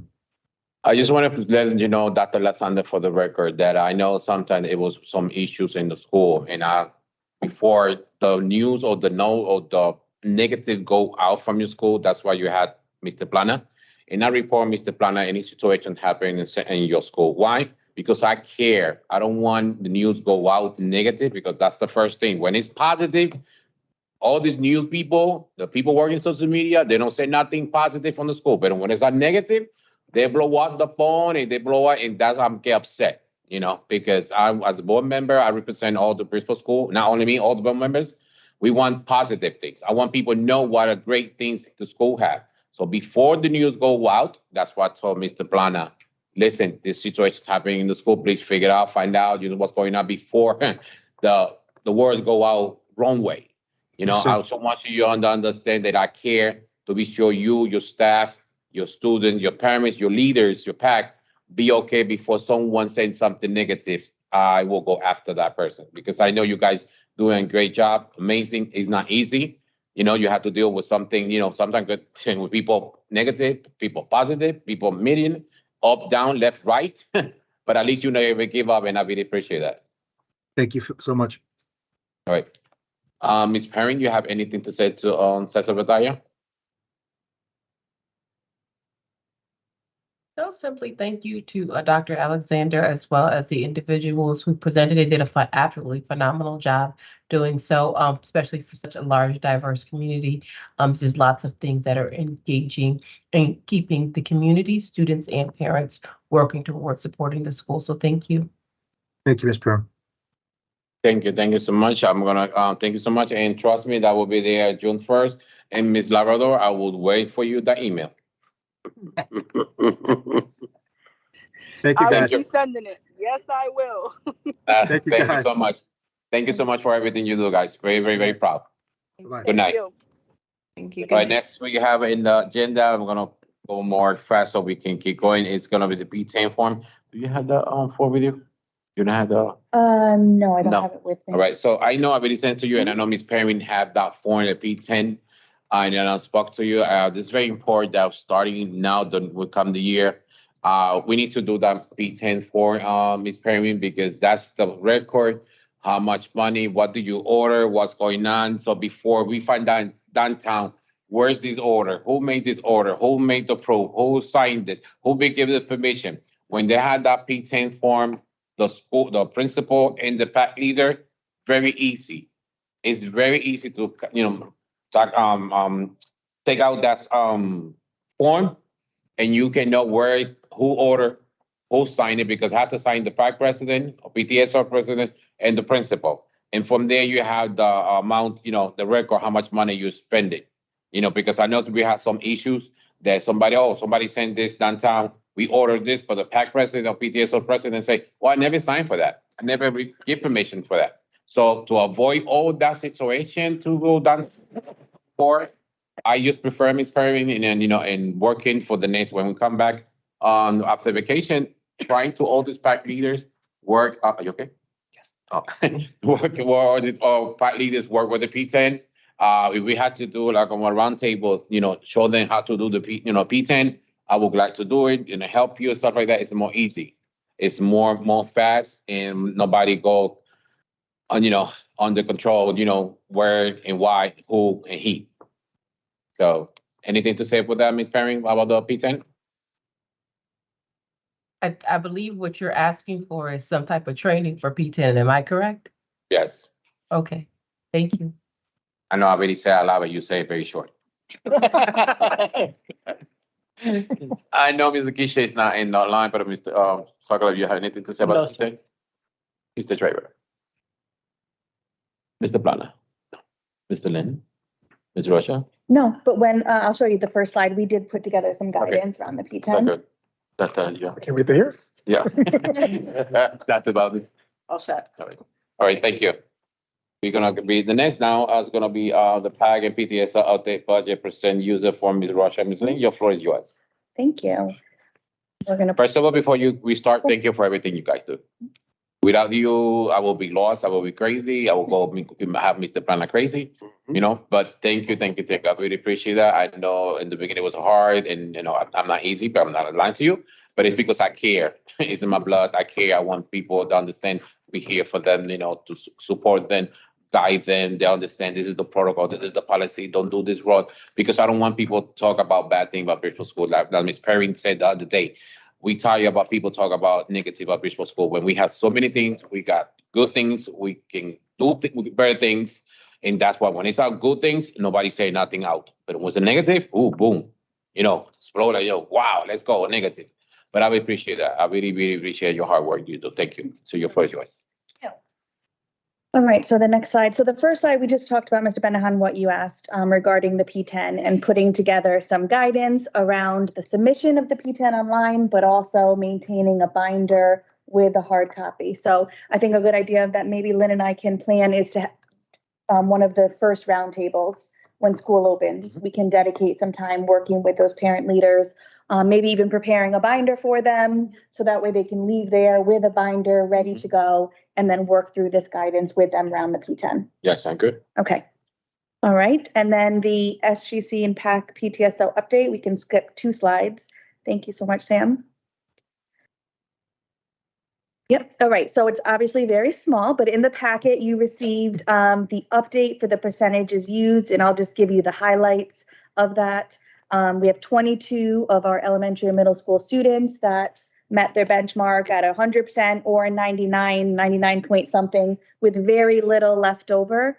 Out of the beginning balance of the elementary middle school students for the district of the 143,549, the only available money that was left was $2,042. So I think compared to years past, yeah, that's a lot of different. Yes. we are at a 90.6% used for elementary and middle school students. Amazing. No, I see to school, Park City Magnet is negative and John Winthrop, you know, it's negative, but at least they use, but at least they use everything. That's a good thing. A little above. Yeah. The grants office is, I'm going to work with them to make sure that gets. Yeah. No, I know. I don't want one so negative, but at least they use the whole money. They did. We got another one. When it gets to the very end, it's difficult. Oh, yeah, everybody, yeah. Right. But we have one or two, they would, you know, like, look like a Central and then Hardy. It's not Central, they have less. Right. But at least, you know, from the amount they have, they went down. Definitely. Yeah, So if you like you look said, at- 98%, you said they spend it right. Yes, I think That's that's elementary and middle. And so if you look at the trajectory of every time we've met, so we were in December, 33.2, February, 52.1, in March, we were at 95.5, and now we're at 98.6 for April. I don't know why it says April 98. That's an error. Hold on a second. Sure. Sorry, you have a question? Yeah, I got a question on the overages. I said we're gonna work with them. Hopefully, we could transfer some Title I money and not have them hit their school budgets for that, especially since there's Title I money left over in the other budgets. If we could check with Ms. Siegel to see if that's Sure. doable. We can reach out to the grants department and see what the plan is for working with that, and I'm sure with Ms. Perrin. Because I'd hate to see them trying so hard to engage parents to do the right thing and have it hit their school budget inadvertently. Yeah. Thank you. Question, Ms. Russia, when you see like these 2 schools negative, that's my question, I didn't know, but maybe yes, it worked. When you see a school, they don't spend the money, they cannot take that school for money and cover the negative? You mean from another school's leftover? I don't know. I'm not sure exactly how the grants department will kind of balance that out. I'm sure that's a great suggestion, but The last communication I had with them, they said they were going to reach out to those schools individually and determine. I don't know, Mr. Planas, if you have Mr. more. Plana, I believe when you overspend, is that what you're saying? Yeah. You overspend, then they take it off your next year's budget. Oh, okay. It's the school's money, so, you know, it's unfair to take it from. Yeah, So okay. they The take- revenue get this you out when you come out, they will take it from there. Okay. But on, Yes. but on the other side of that, all this excess is rolling over, but it's not rolling back to the schools. It's going into the Title I general fund. I gotta check on that. Yeah, it takes us, so if we could not have them start off a little less, but not to encourage overspending or anything like that, just as a one shot, one off or whatever. Okay. Ms. Bush. Okay. So then we look at the high school allocations. So for high school, we ended with 94.9% used. So out of the beginning budget for high school of the $53,387, we're left over with $2,747 for high school. That's great. And that's really all as far as the report for the budget. As you know, we worked with each school individually, and we learned a lot this year. I think we learned a lot of positives about what worked. And so our plan for beginning of the next school year is to share some of those best practices, talk about the P10, hopefully set them up with a nice binder, and really looking forward to that. And the last thing actually is just our next roundtable. So the PAC PTSO roundtable on April 26th, we received a lot of questions and asking for training and information around immigration, talking about undocumented students, families' rights. And so we're having a guest presenter. It will be here on April 26th from 6 to 7:30 around immigration. Okay. Where's it going to be? Oh, here in St. Okay. Good. The other thing, I was just thinking about the P10 years back, and I remember when I was a PAC president from different schools, we used to have a Title I book. Just me, Title I book, like a big binder. And from there, every month you have a workshop, your P10, your vendors, your sponsor, whoever you have in that month, everything is there. So you put from, for September, August, September, October, November, and from there, people, they can then, learn another PAC leaders when they come, or the same person, at least they have a book. They call it Title I book. Title I book. And when we had the Jersey PAC, when they visit school, the first thing they say, give me your Title I book. They want to know where you spend the money, your P10, everything. Trust me, and I still have Title I's book, that to have it. Then it's good because from there you can follow, any question, any parents or any staff or anyone that want to know about your workshop, what do you do? You can show, there you go. I think one more tool that will show you the Excel file, Lynn, and this was another request from parents to help with transparency and being able to see in real time how much money they had, if any money was pulled from their account. Lynn worked with the grants department to put together a tool for families to be able to see in real time what their budget was. And if it moves, they can see that money was taken out. And so that way everyone can be on the same page. So Lynn, if you just want to. Yeah, absolutely. So, and we'll roll this out in the fall, and the grants department did a great job of putting this together. So it will identify the budget allocation by school. There's a drop-down menu. The school can select their specific school, and it will show their allocation. They can then enter in all of their expenses as they go along. There's also a spot, I don't know if you can see it, but there's a spot for the PO number. So once they receive that PO number, they can enter the PO number, and they will then be able to see their expenses in real time, as Carly mentioned. Great. So that way, if there's any discrepancy from what their record keeping or what the grants department is the reports are, we can right away take a look at what all the POs were and identify if there's any difference. Yeah, that's great. Great. Mr. Sokol, do you have any questions, comments? No question. Anna? No. Back to you. Yeah. Oh, no question. That's about it. No. Mr. Trader.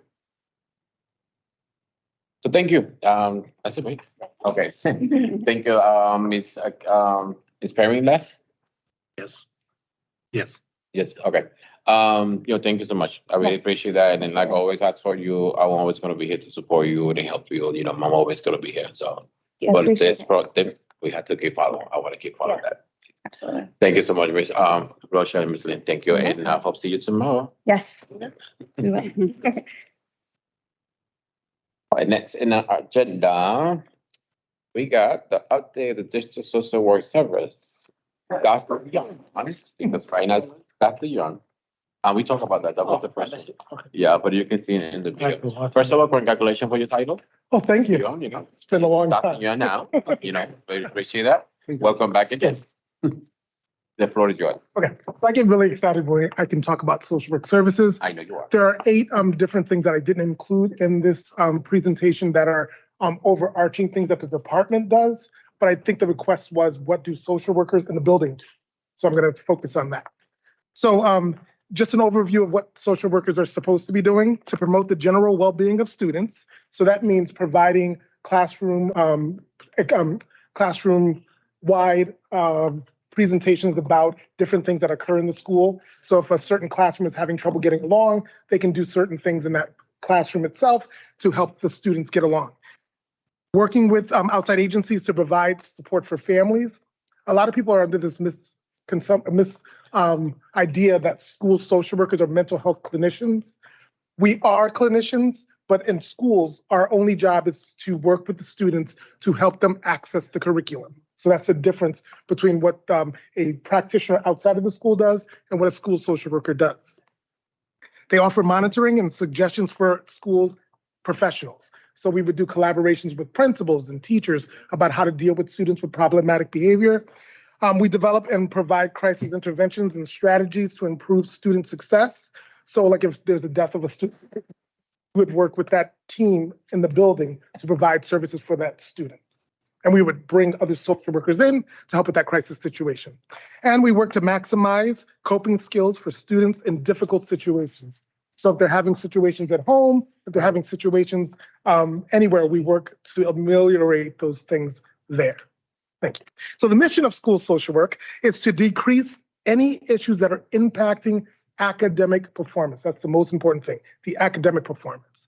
Kids come with a variety of things like divorces and things like that. But if it's not impacting them academically, we usually don't get involved with that. We would refer out to another service, or if we have that time, we would refer to a guidance counselor, or we would deal with it if we had that time during the day. So the process of obtaining social work services.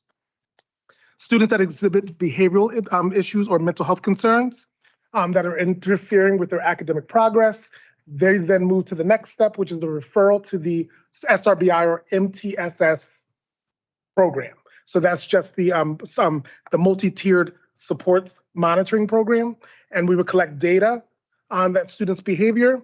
If the behavior decreases or increases, we would then, well, if it increases, we would then move to PPT so that we can determine whether that kid needs special education. So there's a bunch of different ethical things that are guiding social workers. Social workers have an ethical responsibility. So our primary responsibility is to students and secondary to stakeholders. So our main priority is the students. Student autonomy and parent involvement. We like to include parents into all decisions made for their students when possible. Students do have, what's next is confidentiality. So students do have rights. I know that's a weird concept, but they do. So when in reason, we'd like to bring those parents in and help those kids to talk to their parents about what they're talking about in sessions. So that's a good thing to help the parents understand the students. There's a consent for service. And that is passive and active. What active consent is that we get an active consent, a written consent. Passive consent is when you enter the school. All students, it's implied that all students that enter the school can get social work services at least one time if they have a crisis situation. Anything ongoing after that, we need the active consent. And advocacy, we advocate for all students and parents. Our primary goal is to serve students with behavioral goals on their IEPs. Then we manage major issues of behavior in the school. We develop behavioral plans, safety plans, refer to outside services if that student needs more than what the school can provide, and we collaborate with teachers and administrators. Okay, so Bridgeworth School Social Workers, we have 51 school social workers in the district. When I started, there were 30. So I feel proud of that we have 51 now. The national standard is 1 social worker per every 250 students. However, here the ratio is more like 1 per every 500 students. So we're twice as past the ratio of the United States. Each high school has 3 social workers, the comprehensive high schools, but BMA has 1 and Fairchild Wheeler has 2.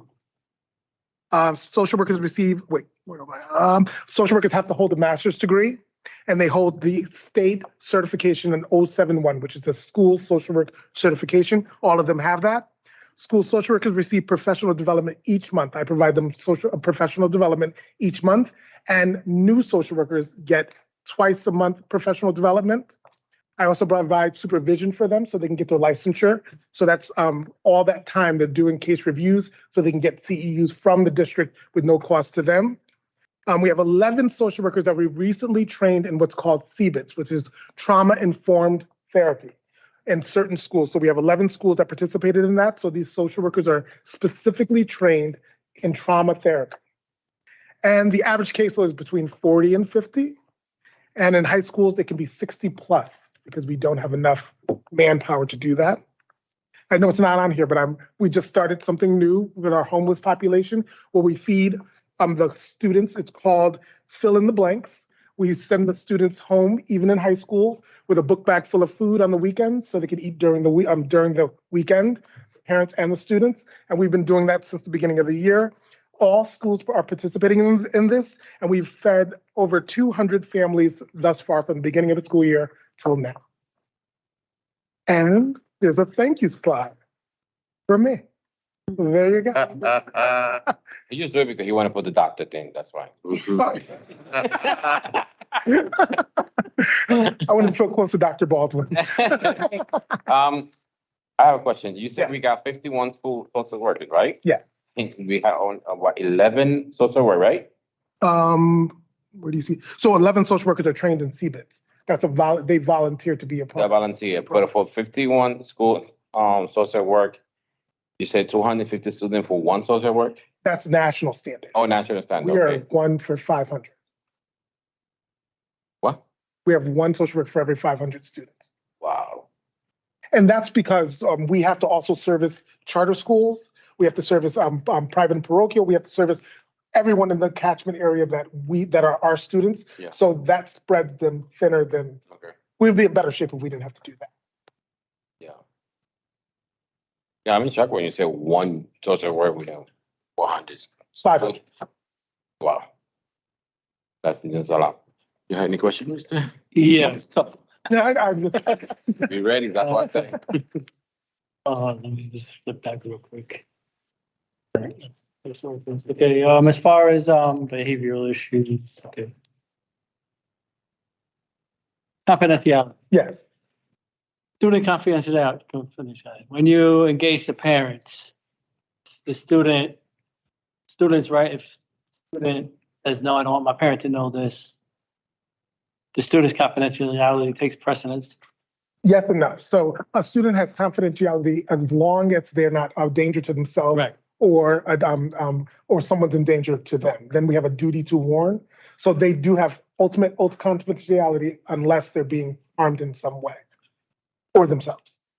So students can feel comfortable with sharing things. Absolutely. Absolutely. But we would encourage. So let's say there's something like a student is pregnant. We just had one that's pregnant now.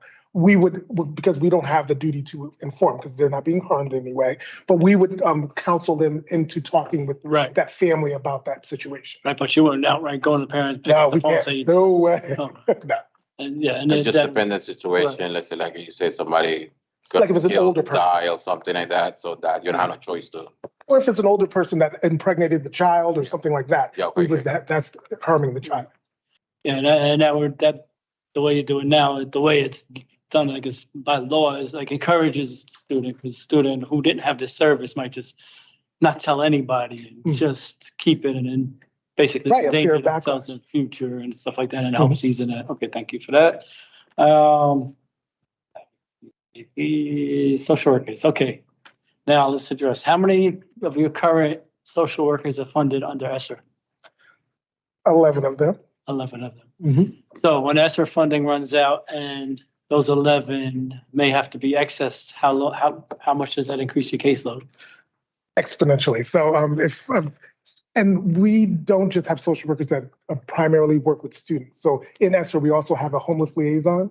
So that's the one that's filling in and doing all that work with the backpack program and all that. We would lose that position. We would lose positions for some of the charter schools. So I would have to shave off social work support in a bunch of schools to cover all of the rest of those schools. Right, wait, why? Okay, let's clarify it a second. I don't know the answer to this question. Just for clarification. We got to provide a social worker for the charter schools through the Bridgeport Public Schools budget. Absolutely. So Every that single one. increase, so not only servicing on 19,000 students with an inadequate number of social workers, or an extra 2,000 plus students with the charter schools with an inadequate number of. So if we're not funded, we're in even more trouble than we are now because we're not currently at a ratio that can service our students optimally. No, we're better than we were though. Correct. But once that happens, we will be back where we were. But that's like an abused person saying, well, at least they didn't hit me as hard this time. Exactly. But the goal is to not get hit. Right, correct. Thank you. Mr. Bennett. Mr. Trevor, yes. Yeah, I would echo again what I was going to ask the same question, which is what the number is. I know that you mentioned in your initial report that we were up from what we had been. And that the second part of that is we will go back there if we can't. And I would also say that the social worker how many social workers at Blackham and Battaglia? Two now, full-time, and Battaglia, there's 2. That's because of the ESSER money? One is from the ESSER money. The other 3 are older social workers that have been here. Okay, because my recollection was there was only one at Blackham. There was, yeah, when you were there, yeah. And he had to drive to New Haven on a regular basis to meet with a social work group of high school students at Amistad. Amistad, yep. We still have to do that. Wow. And we used to have Stanford Academy, so we have people going. All the way to New Haven. Mm-hmm. And they would play games with him about where he would be able to meet with the students. Absolutely. What space he had available to meet with them, to do his job. Right. We worked that out. We worked that out. I know you did. I know that, but I'm just saying the outrage that Joe feels that I feel is Mr. Kolovich feels, and that I feel is, that it. So. It's also true in supervision of special education services. Correct. We have oversight of the PPT process and children who attend and receive services at the charter schools. And I always forget about the charter school up in New Haven. So we're not only losing the time going between the schools and the local, we're losing about 2-hour round trip driving time of professionals who could be in a classroom servicing our child by being spread out there. That's a poor. I picked that to show you. These are schools of 1,100 or 1,200 students, the second and third largest schools in our city. And one of these precious resources has to leave the school for basically a half a day every couple of weeks, is it? No, every week. It's every week. So that's a tenth of his time is spent driving up to New Haven and back to meet with a group of high school students. Always got to give. Any help would be appreciated. Yeah, no, we're all preaching the choir here. Yeah. There's more people on. That's John, the question, how the behavioral and the mental health, concern for the students, how everything work when this is some behavior or something they saw, us, the Bridgeport School. So anytime there's a behavioral issue and it's interfering with the academic work, then we would then anyone can refer that student to our SRBI MTSS program. And then a social worker would then do progress monitoring with that student to see if it decreases or increases. And if it increases, we would call a PPT and then see if there's any kind of underlying classification that could be interfering. Thank you. Mr. Blaney, you have any questions? No questions. Len? No. Dr. Balti? No. I did have one other that I was just talking with Dr. Baldwin about. I mean, I would be curious to the extent, as we look towards next Thursday's budget hearing and next Tuesday's budget meeting with the city council committee, and we know that confusion seems to be reigning in Hartford right now on the budget. How much of the resources that we have are drained, like we were just discussing, by the obligation to provide services to non-Bridgeport Public School students? And I would include in that, because I heard that in your report, which that was new to me, that we handled the parochial schools too. I knew we did bus service for parochial schools. I didn't realize we provided social work. Do we provide anything else to the parochial schools? We provide support for PPT1 Right. evaluation. Or just the evaluation? Well, that's what I meant by that. So we have a dedicated social worker to work on that team that As she's a part speaking of of. those teams. So And then she has to going go and then to evaluate. that point about the teams, is it just, it's more than PPT evaluations with the charter schools? Oh, no, that's, yeah. That's full service. Mhm. So I They would- have special educators, but we have to oversee the whole case management. We help support the case management at the charter schools. Our supervisors do that. Don't we have teachers that have to drive to charter schools too to provide special ed services? Not that I'm aware of. Oh, we certainly do with the specialists. I just wasn't sure whether it was the general special ed teachers too. Not that I'm aware of, but I can Well, check. we definitely do for the specialists. Mhm. They have to drive to the charter schools. They don't have the necessary specialists for a given student. But I wasn't sure about I thought they also needed, some of the special ed teachers were required to commute. We used to pay them, pay the school for that special ed teacher. I don't know how that model changed because I don't run special ed anymore. Well, But I would be used to be. curious in looking to quantify our obligation to those non-Bridgeport, because that's what the mess up in Hartford is. How much money do they need? And do they really need, the current bill being debated would provide 3 times more money for the charter schools than the public schools. Well, then they can take on those. And it's like, hello. Wow. And that goes for occupational therapy, that goes for speech and language, psychology, yeah. But also the social workers. Yes.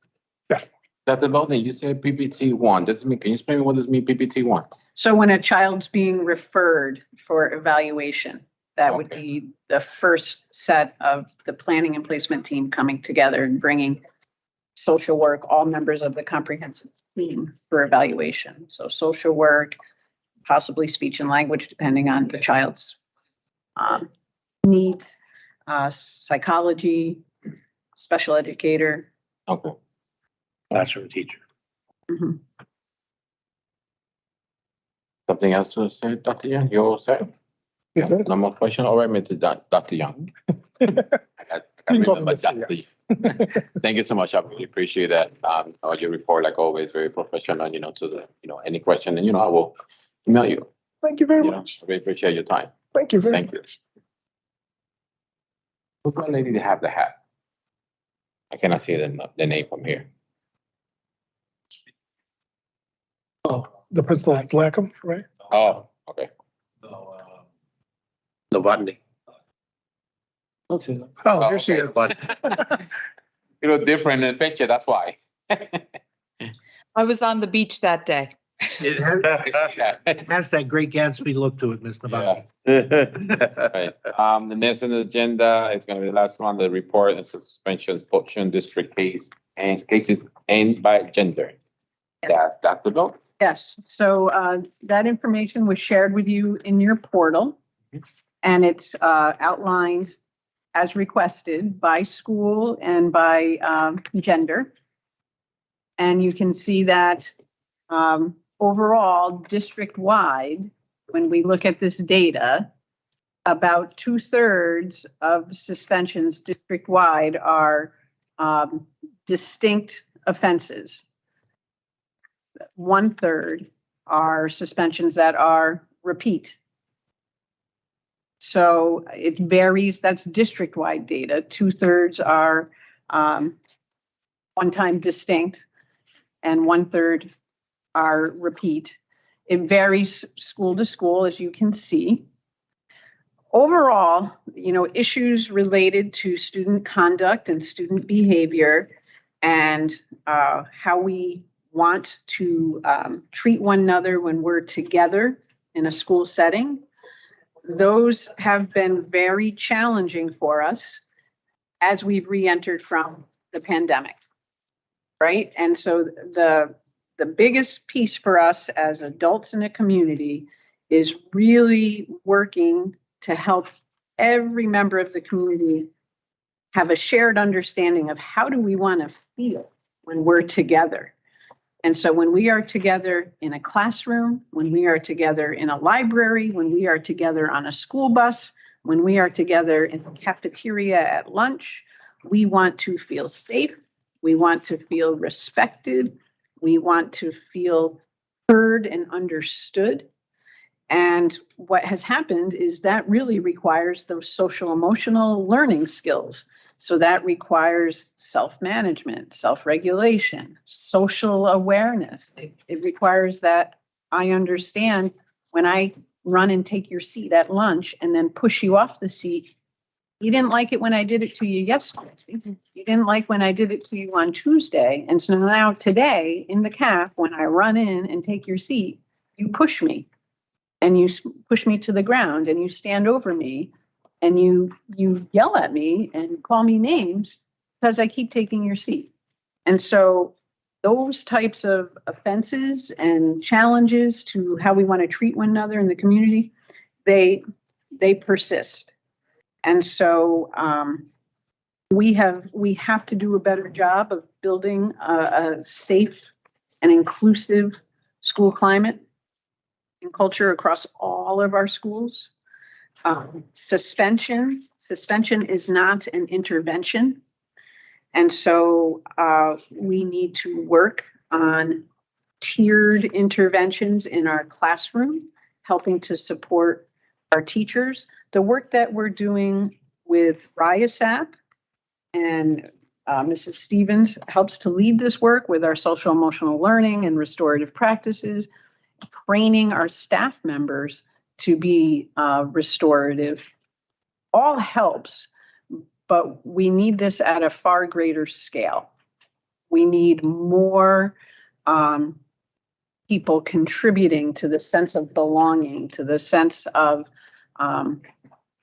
relationship building, to a commitment there, so that that work will help us have kids come to school and stay in school. So it will help our chronic absenteeism. And it will also help to address student discipline. You know, overall, taking this in context, I don't know if you're aware, but right before Easter, so April 5th, the Commissioner of Education gave a report to the State Board of Ed on the 21-22 state student discipline data. And so some statistics there from 2018-19, pre-pandemic, to last year, 21-22, first year back post-pandemic, suspensions, the total number of in-school suspensions decreased by 20%, while out-of-school suspensions increased by almost 6%. Pre-pandemic to now post-pandemic. One of the things we need to do in the district is recommit to this work around interventions in the classroom. How do we respond? How do we respond and teach and build skills in children so that they have the social emotional skills to manage in a classroom, to manage their frustration. Sometimes it's about managing frustration. Sometimes it's about conflict. And we need to develop a framework for in-school suspension. Because you can see in the report that there are some schools that we could call bright spots around their work with in-school suspension. And so we need to learn more about what their framework is for in-school suspension. And then we need to develop and build that framework across the district so that we have a commitment to the most recent legislation that would say our response should be an in-school suspension. The default position should be that children who are unable to comply with our school rules and have a serious offense related to violence or language or seriously disruptive and dangerous behavior, that our default response should be in-school suspension. It should be far rarer. And so we need to turn these numbers low, much lower, and upside down so that the in-school is more dominant and low than out of school.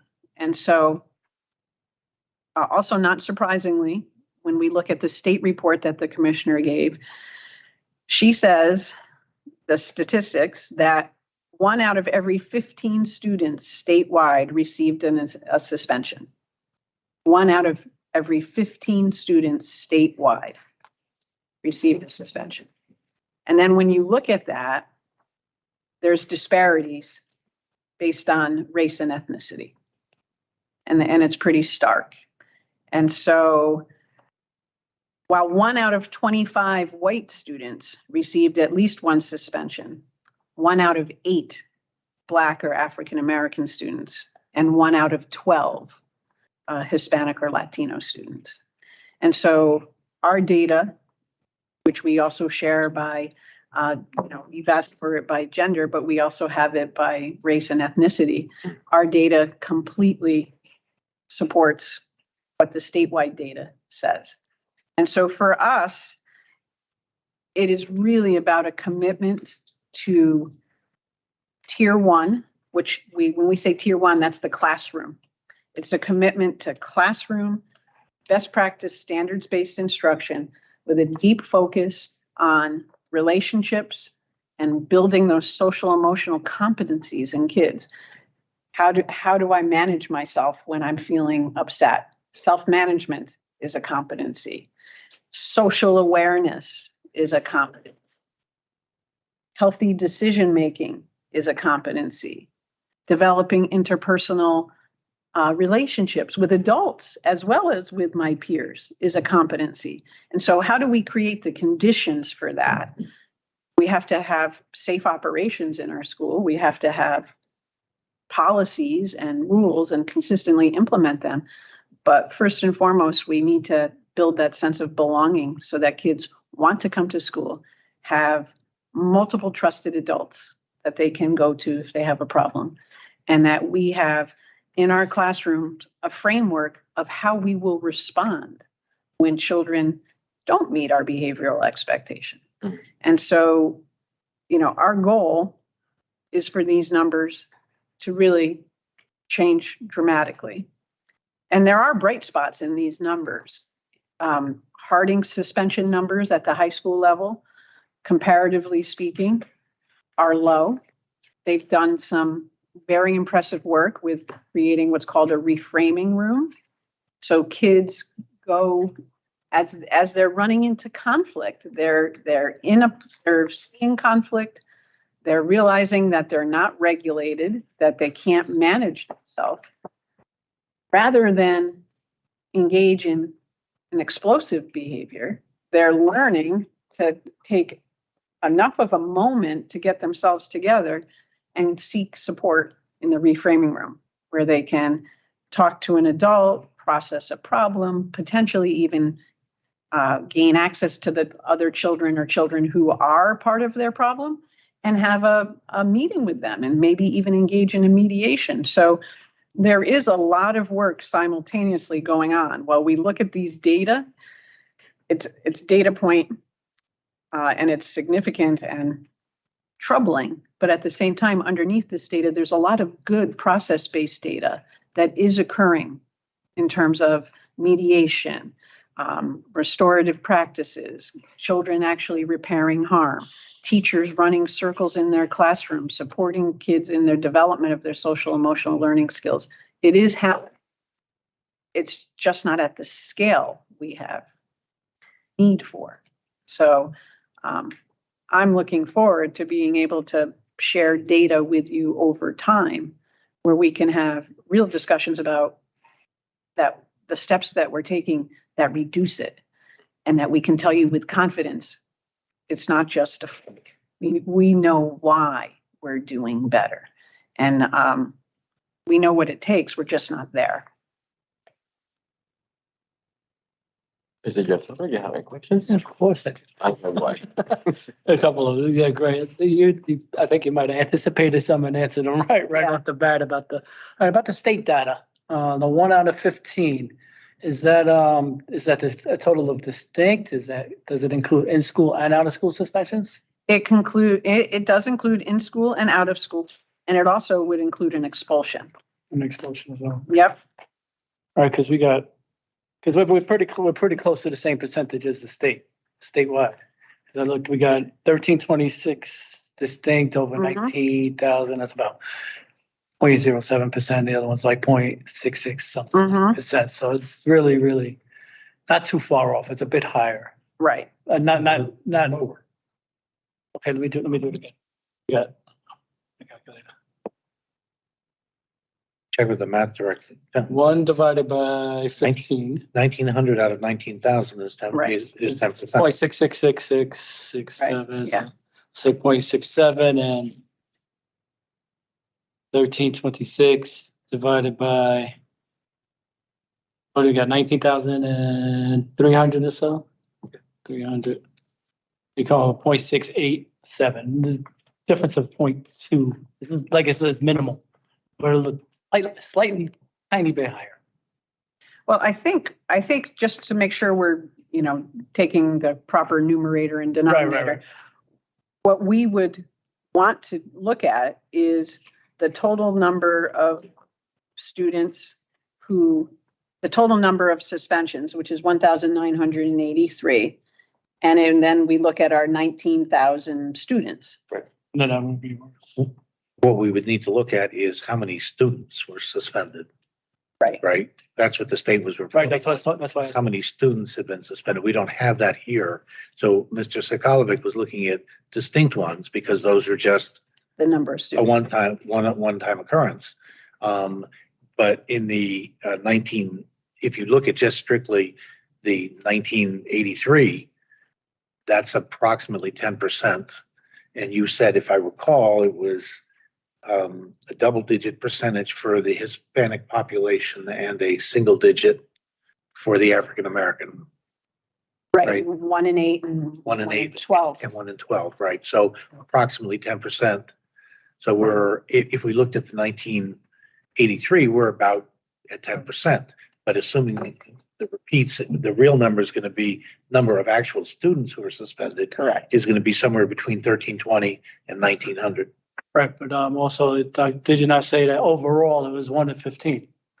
Correct. In the Statewide. statewide 1 in 15. Because you're just looking at minority students, but we do also have Caucasian students who are in this mix. So comparing apples to apples, and even when we begin to compare our Black and brown suspensions, we got to also keep in mind, we got to compare apples to apples, because in that 1 in 15 is comprised of probably, I'm just going to throw a number out there, 80% Caucasian students statewide or whatever rated now, versus us with the 80%, 75% Black and brown population. Of course, our Black and brown percentages will be higher towards the population because Black and brown students are higher towards total suspension.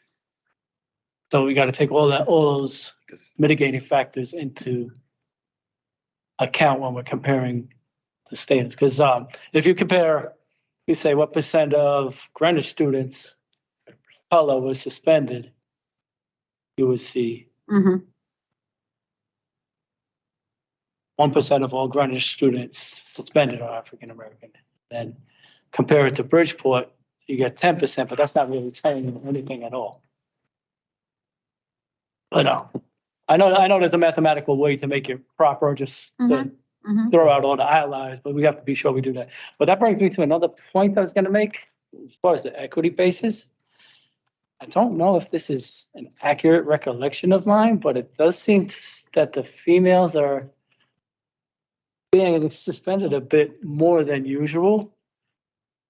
In my experience, having been here since August and working with all of the high schools, we've experienced a very difficult transition from 8 to 9 with our female students, and also from 9 to 10.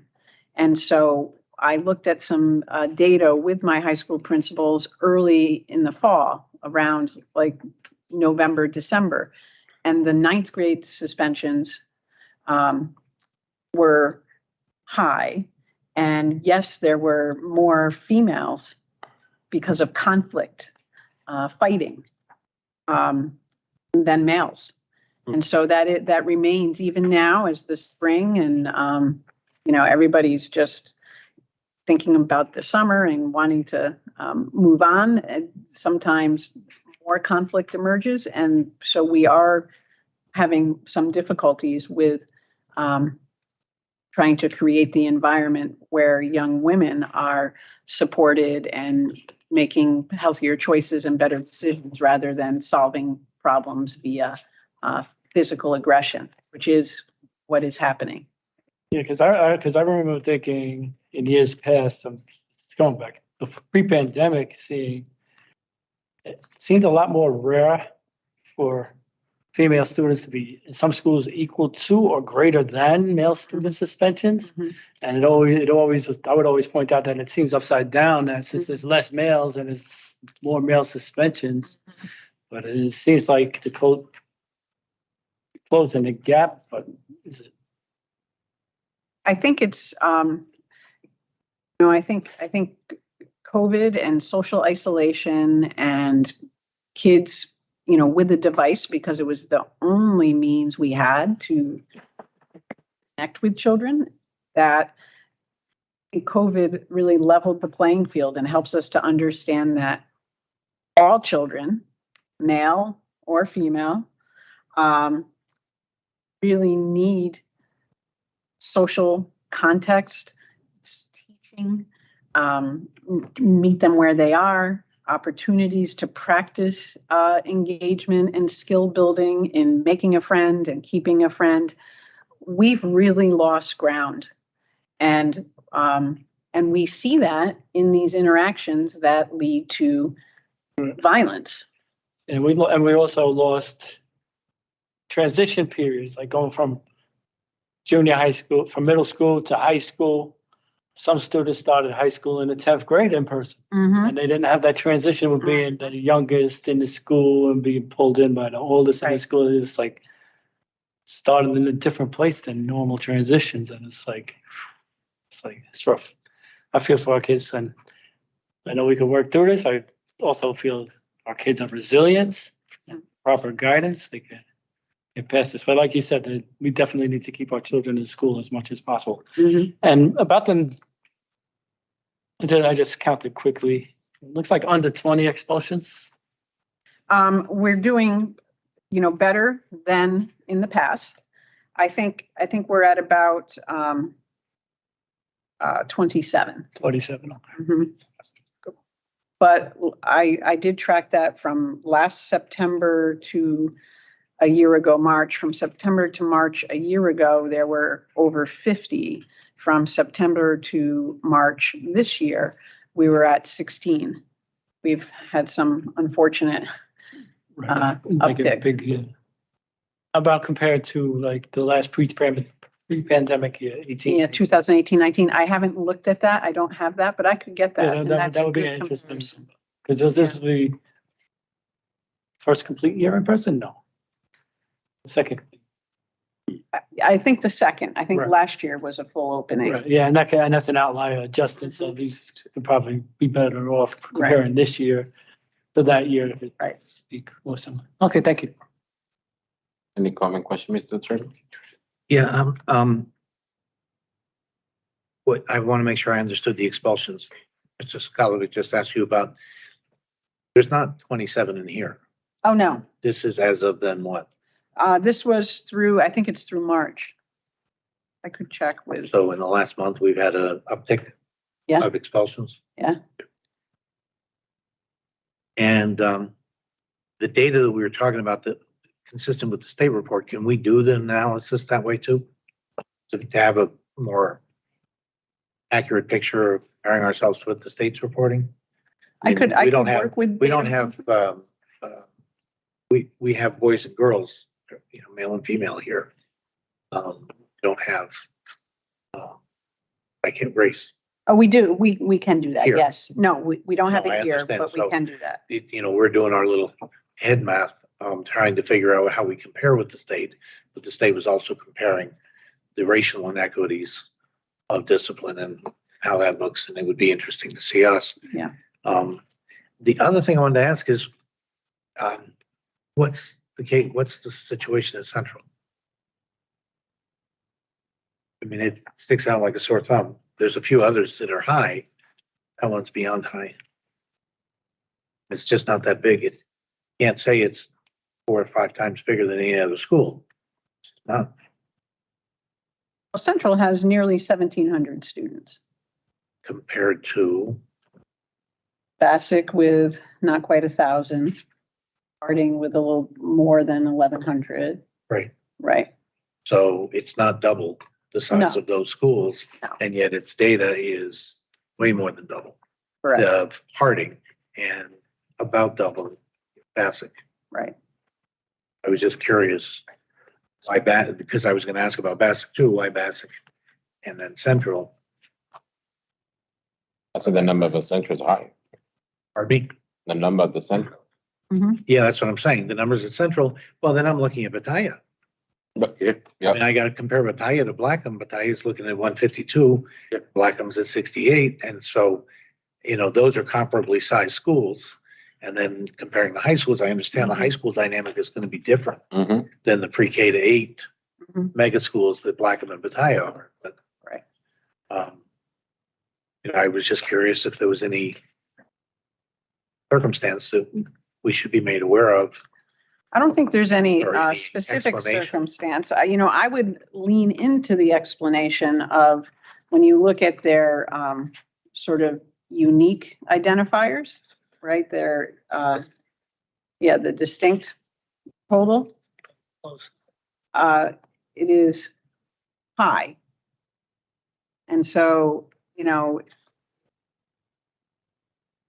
perhaps in their response to behavior, they're, It's a higher percentage of repeats. yes. Yes. And so it could be that the response to behavior is, this discipline and that there's less of an intervention framework in place.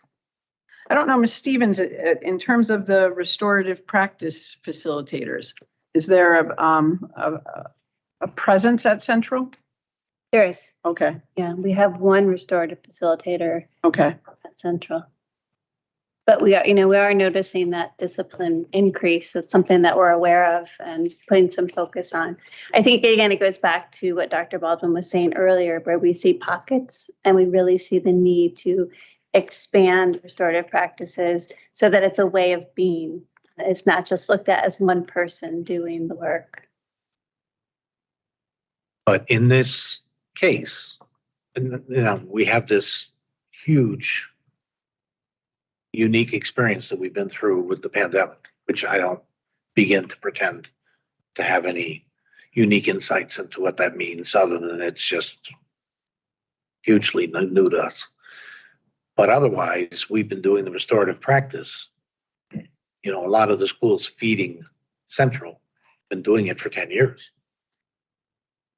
5 to 10 years, you say, because it's not quite 10, I don't think, but it's been, before I left, we were doing it for years before that.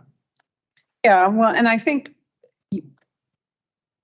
And I know that varied from school to school. And- So and- I don't mean to right. suggest everybody was, but we as a district were trying to get everybody to do it correct. And I think that vigorously. the phrase, doing it Yes. is the operative phrase, like, what does that really mean? And, you could go from classroom to classroom and you could hear Yep. a teacher may say, Yep. oh, I do restorative practices. And we could go in and see very little evidence of what our shared understanding of that is. And so I think you're right. The district has made a commitment to being restorative in our approach and in our practices. And it's still not a coherent and committed approach across the system. And that's really where we need to be. Yeah, no, if we had been progressing and there had been no hugely unique pandemic interruption, we could look more critically at oh, there's a problem over here. We can see there's a problem over here, but it's hard to do with the disruption of the pandemic to look at the continuity of what we've done. Right, along with the increase in behavioral issues. Yes, that's what I'm saying. What's been created by this unique circumstance is hard to factor into any sort of projection as to how we're doing. Correct. Yeah, that's well stated.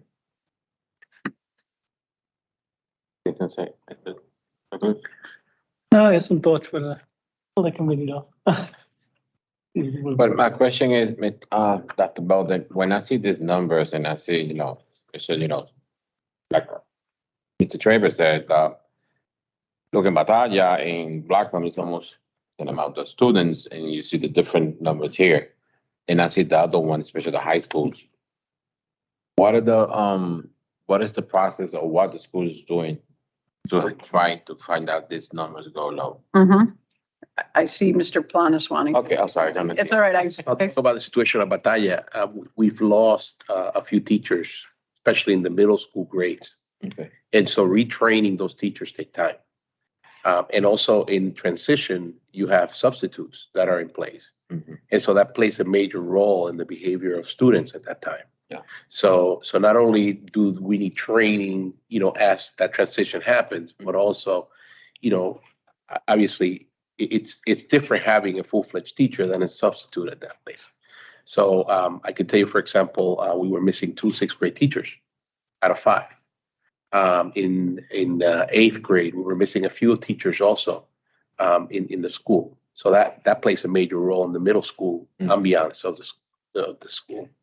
Not to say that 40 suspensions is acceptable, but it's a possible explanation for that spike last year versus this year. I think in terms of the work at the high school, when I meet with the principals, we anchor our conversation in the ABCs, right? Attendance, behavior, and course completion. Are kids on track? Are kids on track coming to school? Are they on track in their interactions? Are they on track in learning so that they can achieve their credits? We talk about the need to build the social emotional learning skills and the sense of belonging. And so we're really trying to think about how do we create a culture at the high schools and all schools that really emphasize the student experience. That's really what needs to be emphasized, is the student experience and how kids come in and how they are welcomed and how they are made to feel supported and safe and welcome throughout the course of the day. And so one of the things that has been really hard is the level of physical aggression and fighting and broadly violence. Those are the essence of the conversations that I'm having with principals when they're dealing with a challenging incident that is resulting in multiple suspensions for students. It's almost always violence. And so the challenge for us is, how do we create a school culture that is resistant to violence, that does not allow, that focuses on that sense of belonging, that sense of safety and security for kids, emotional security, like we were talking about before. And so that takes an entire system. It's not just like, that's not a technical fix. If it was, we would purchase it, implement it, and address it. It is adaptive. It is a hard, systemic fix. It involves teaching and learning. It involves hiring. It involves professional learning, supporting people. It involves communication and feedback and the parent engagement. We need parents trusting us and believing in us and working with us and helping to advise us that, hey, look, you got this wrong. Have you thought about this? So that's what we're trying to do at the high school so that the student experience is better. It's not okay for kids to be out of school. So the student experience, we have to find a way to work with children, with families, and with our teachers and staff and leaders so that we have the ability for children to be successful and stay in school. But for a kid be suspended, I don't like when sometimes the kids be suspended, sometimes 10 days, 12 days. I'm like, how, heck, what? You know, and I know something depend the consequence. I understand that. Sometimes they are consequence, they don't need to be suspended 10 and 12 days. I say, really, what? Did he kill somebody? Did he jump somebody? Did he cut somebody? Did he bring a knife, a gun, or something to me? It's something simple. Okay, you maybe got 2 days or 3 days, but sometimes 10 and 12. I really agree. Sometimes principals they went forward, you know, they pass the line. I see that. I really see that. I mean, I spoke to you about that a few times about that. The principal had to be, you know, you suspend the student, be sure it was necessary. It is or it's not necessary to suspend it so many days. You know, and I know some school they say no, you're not gonna have no homeworks. You don't have no homeworks. I said no, I don't think so. Right. I want if you're gonna suspend that many 2 or 3, 4 days, whatever, or if it's 10 because something bad, he needs to do some work. Absolutely. So, you know, so I just want let you know about that. Yeah. Mr. Trevor, you had your hands up. Yeah, I was curious. I know we have guidelines. I haven't looked at them recently, but there were guidelines where there was a mandatory suspension or there was the option of suspension, depending on the nature of the offense. Do we still look at it that way? For the most part, the terms like mandatory and permissive, Right. we think about that when we think about an expellable offense. And so certainly mandatory suspension, a mandatory suspension is anything that is related to a weapon or a firearm, sale or distribution of drugs. No, that was, but my point was going to be, do we know among these what percentage are mandated Yes. by our guidelines and what percentage are somebody's judgment? Yes, we do get, Permissive. I have a report that would tell me, you know, what the reason, how many percent was for fighting. That's permissive. Fighting would be permissive. Well, I would think it depends on whether there's blood or not. Well, it depends on the Or how circumstance, violent right? it was, But right. almost every situation is, Yes, I agree. you know, I've been there. permissive, right? And that is why our expulsions are down. Because when principals call and we talk about what the incidence is, we talk about what are some ways to respond to this. Right. And that, yes, it was serious and a But some of violation. those are mandated Absolutely. by our guidelines. And So by I'm state just law. Curious, right, which of these, how many are mandated versus permissive? We know that data. I don't, it's not Yeah. listed here, but we have it Because in other that's reports. that's not a choice matter then. We're not, it's not our system isn't kicking in and doing its job. It's because that's the law. rules. And so that's going to be a suspension, you know, of some merit, you know, significance. But the other stuff is permissive and that's going to tell us, okay, here's where we're not, our efforts for restorative justice are not Right, meeting taking the hold. need yet. Right, right. That is correct. Why, Dr. Belden, when let's say I have an argument with Mr. Joe and let's say we argument, we fight or whatever, but he don't want to start. And of course I have to defend myself. I'm not gonna stay like this. If knowing he's hitting me, hurting me, I'm not gonna stay like that. Of course, somebody got, you know, I had to defend. If they know, they see that, they got witness, they send the camera, why both students have to be, why both have to be suspended when he start? But I defend myself. Yeah. I always ask that question, why? You know, it is hard, right? And it's hard for young people Yeah. to understand as well when that happens to them. Mr. Sokolovic's been bothering you for 6 days straight. He's been, you know, Longer. taking your lunch. Bully. And, Longer, much longer. and It's starting to feel You know. some kind of way.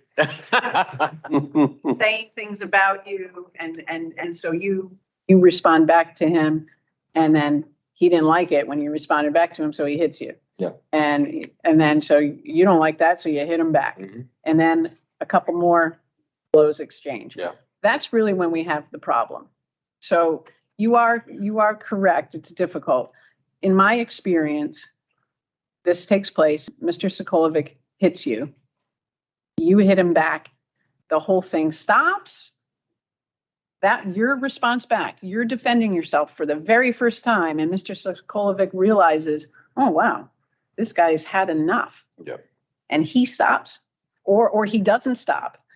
But if it stops, he would get the consequence and you would not. That's typically how it works.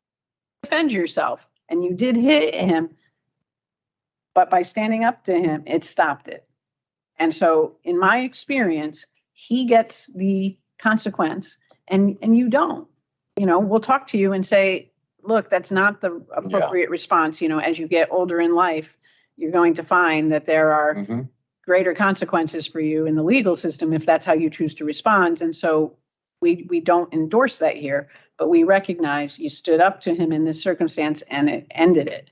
We don't teach that. We don't, you know, positively reinforce it, but we're not going to suspend. When it results in he started it, you hit him, he hits you again, the two of you are in a brawl, you're now on the floor, you got other kids around you. Recording. Yes, right. And now we have staff trying to separate you. At that juncture, you had defended yourself, you didn't start it, but we've now have adults who have to intervene because of your decision to stand up and defend yourself. Adults who have to manage the rest of the environment because of the decision. Yeah. And ultimately, because of the disruption that it caused in that moment, there's going to be a consequence for you. And so we're going to look at the cameras. We're going to verify what you tell me, right? Because I'm a principal. I want to hear what you have to say. And you're going to tell me, Mr. Sokolovic's been bothering you for the past 6 days. He's been calling you XYZ. You finally called him something back and he popped you. And I'm going to look at the camera and then I'm going to see, you know, this seems pretty accurate. Then I'm going to talk to Mr. Sokolovic too, ask him what he has to say for himself, and then levy a consequence. Your consequence may not be as significant. It really depends on what transpired. And so, you know, I'm a big advocate of taking the time to give kids the informal due process. Like, tell me about what happened. How have you told anybody else? Because that's the other thing as a principal, I want to know. Yeah. How many of your teachers have known that Mr. Sokolovic's been bothering you for 6 days? That's important because that's all part of what happened, right? And the teachers had to do something or report or listen. The situation these two kids is not the first time to go too far. Can you please, you know, trying to have some, talk to them before something happened. Right. But if the teacher they don't say nothing and then he keep bothering me, it's gonna be consequent. So just because he started and now being me and him, we fighting on the floor, so I'm gonna get suspended anyway. You're gonna get suspended too. Makes sense. You know, I understand, but it don't make sense because it's not fair that I had to defend myself because he's bothering me. I had to tell him to stop or whatever, bullying or nothing like that, and then I get suspended because him. I don't make for me. That don't make sense. That's the way I see it. You know. So we try and encourage you not to retaliate. I mean, that's the desired goal is that you don't retaliate. You deal with it in a less destructive manner. I understand you see it as, and one that we all us men see it as a man, But the fact is, that's not the response we want to encourage in the kids. We want to encourage them to say, please stop, that's bothering me. Yeah. And if he doesn't stop, then you find somebody to help you with this problem, whether it's your classroom teacher or somebody else, deal with that problem so that he stops bothering you. That's our desirable goal, not for you, you know, but I had many a child tell me, my parent instructed me to spank him back. And that's the way they were raised. I get it. And, you know, I get what you're asking. That's kids say. That's what my dad told me to hit him. And you know, I have to have this discussion about. So it's not ever easy. But the goal is desirable goal, and within society in general, we don't want you to hit him back. We want you to report him to a proper adult who can help address the problem. And get him to stop bothering you. The situation here, because the high school, especially more the high schools, I can say 95% of the students, they don't want to report it because of the pride. And the other 5%, maybe they report it to the teachers and let them know, so trying to stop. For the 95%, they say, oh, no, I'm going to get you. Oh, I'm not, you know, the pride, you know, he's going to get me. You know, And this is now sometimes the consequence. And when I see some fight, they're supposed to separate. Now the first thing they do is record it and everything, and then they come to security, the principal, teachers, and everything, a big investigation, stuff like that. And I got to say, one of the odd things, Albert, and I'm going to tell you this, and then just give me long enough to finish. As teacher, we tell them not to get involved. Mm-hmm. You and Joe are down on the floor, let them fight. Leave them alone. Yeah. Because if you get in there and someone gets hurt, you're the one that's going to get in trouble. That's the legal advice from the union. Mm-hmm. Now, I never saw a fight that I didn't help break up as a teacher. I know what the union position is, but as a teacher, I couldn't stand there and look. I got involved. But we do say, because there is all the collateral ramifications for the teacher if they get involved in a child's hurt. Yeah. Now, I'm just saying, sometimes teachers get hurt. Well, and teachers get hurt. Oh, yes. That's another reason. But I'm trying to say that we also tell them, because there's another, there is the aspect of them getting hurt, but there's also the aspect of them being accused of and losing their license. Yes. Losing their certification because they've been accused of causing bodily harm to a child. I know. But as you said, some teachers, they don't like to involve separate because, they don't want to involve, like you said, the union. But some teachers say, I cannot see that child getting hurt and be abused. And then, some teachers get inside, to separate and sometimes get hurt. I'm not teachers, principals, custodians, assistant, principal, security. I know they had to get hurt, had to go to the hospital, and they out that 2 or 3 months. Right. And I know, but I don't know what to tell you. This teenager, 2023 is it's very stressful for us. Very stressful. But I always say this, and I keep saying, education starts. We have to show our kid, this is what happened. Report it. I always tell my kid, you tell right away to the teacher. That's the first thing you do. If something bothers you, tell the teacher. Because when I go to school, ask the teacher. Teacher didn't did the job. We gotta consider. Now the teachers have problems, right? Because the teacher's supposed to, start that right away. If they stop and they keep doing it, just let me know so I can go to, But sometimes my kids have a situation where it was an elementary, they don't have no choice to call nobody and everything, and then the kid jumping, like a prior little boy. I have a boy. Oh, he hit me. I'm gonna hit it back. So all right, what I can do, we're trying the best, right, Mr. Planner? That's right. Okay. Any questions? Any comments? Nothing, Mr. Everything okay? Just want to point out, Mr. Scala would be nicer to Mr. Bennett.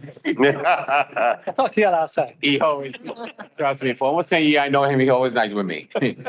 Before I adjourn the meeting, I just want to know for the record that Basing High School PTA is all having a big event tomorrow in the cafeteria between 5 to 8 o'clock. We're going to have a lot of vendors, food, free raffle, or a lot of information. We're going to have live music. We got Finke.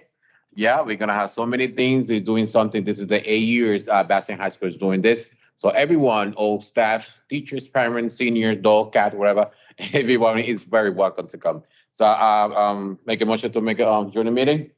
Moved.